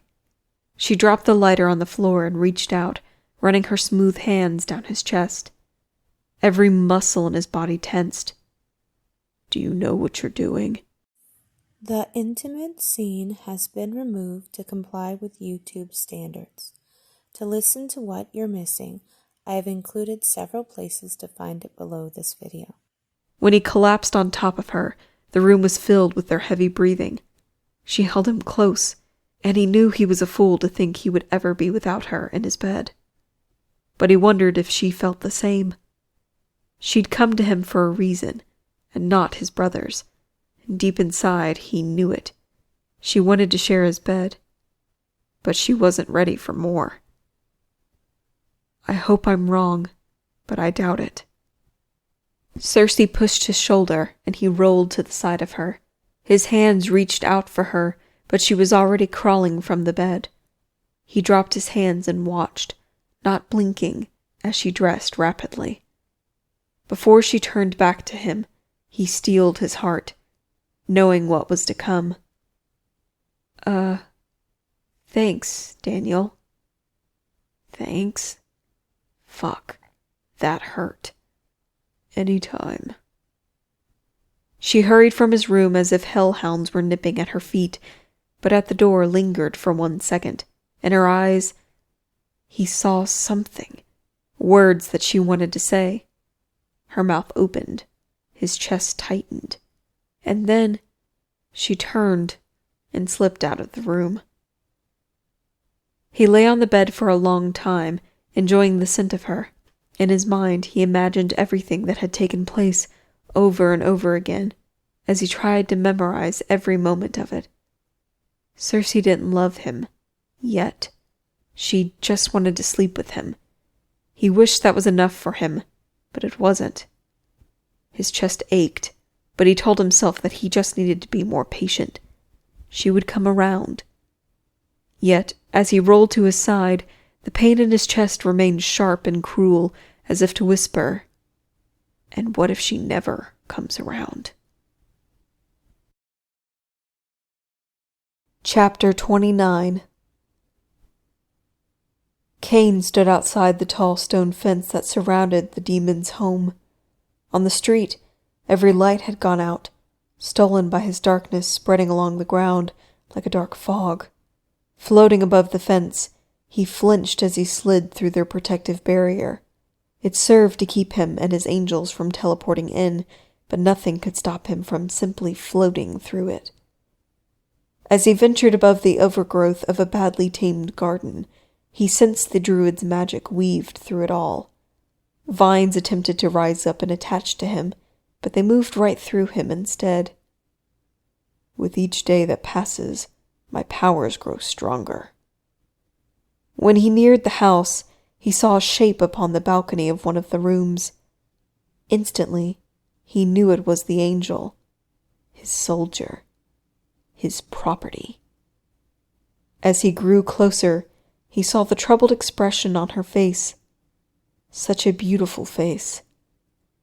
When the light in her room went out, she turned and looked back at it, frowning.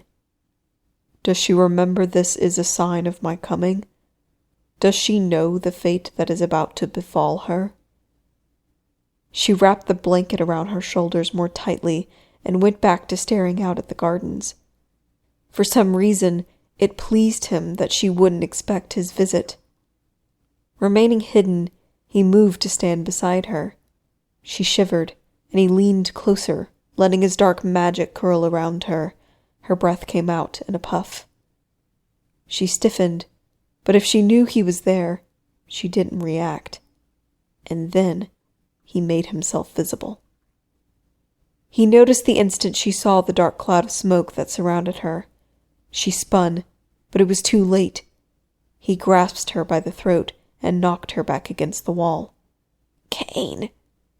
She was trying to yell, but his magic caught the sound and turned it into a whisper. "So, my little spy, what do you have to tell me?" Her eyes widened. "I won't tell you anything." He smiled. "This is fun." "That's just the thing. As my angel, you don't have a choice." Diving into her mind, he loved knowing that no one else could hear her pained scream. He rifled through her thoughts and memories over her time with the demons. Most of it was useless, facts he either knew or assumed, but one thing stood out to him. What is that necklace? So that's how they were finding the gods. It was cloaked in an ancient magic. No one who could abuse the power could see it. If it weren't for his spy, its existence may have remained hidden from him forever. Pulling out of her mind, she sagged in his arms. He dragged her to the bed, but kept his hand closed around her throat. "You won't get away with this," she panted. Again he smiled, even knowing that she couldn't see his face. "That's the thing. I already have." He stripped her mind of the memories that contained his visit, then forced her into sleep. When he stepped back from her, he stared. Such a good little angel. Now he knew their weakness. He just had to get the necklace. They would be alive, and they would no longer be a threat to him. But such an ancient magic is usually connected to its host in a dangerous way. Cain wondered what taking the necklace would do to the young druid. As he left her bedroom, satisfaction surged through him. The war had barely begun, and already he had won. Chapter 30. Summer jerked out of the vision, her heart racing.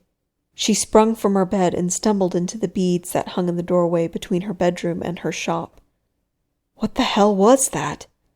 A dark creature, a woman at his mercy, and the way he invaded her mind.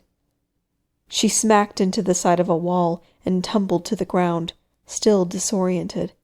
She lay there, stunned, aching in places she shouldn't. Her hip had hit the wall a little too hard, and her knees were banged up, but her tears had nothing to do with her physical pain. That creature. Cain. From Daniel's memories, she knew him, had heard the name before. She knew the woman was the angel Circe. She didn't want to care about what happened to the demon and his lover. Each time she helped him, she knew that he didn't return her affections. He wanted no one but the angel. And yet, she'd hoped by helping him, it left the slightest possibility that one day he could look at her with half the love he looked at the angel woman with. She wiped the tears from her eyes. That creature had been terrifying, its powers the stuff of nightmares. The idea of it continuing to torture the angel filled her with a fear that chilled her blood. A smart woman would keep the vision to herself. She would avoid Daniel and the angel. Getting any more involved with a being that powerful was a bad idea. And yet, she felt the desire to call Daniel and warn him. What should I do? Risk my life for a man who doesn't love me? Or tell no one? She remained on the floor for a long time after the vision, inhaling the sweet smell of her incense and asking herself whether she could really stand by and do nothing. Because if I stay quiet, I'm damning them all. As the sun rose, she knew what she had to do. She prayed she wouldn't live to regret it. This has been Supernatural Lies, An Angel and Her Demons, written by Lacey Carter Andersen, narrated by Vivian Raven Shadow. Copyright 2021 by Lacey Carter Andersen. Production copyright by Lacey Carter Andersen.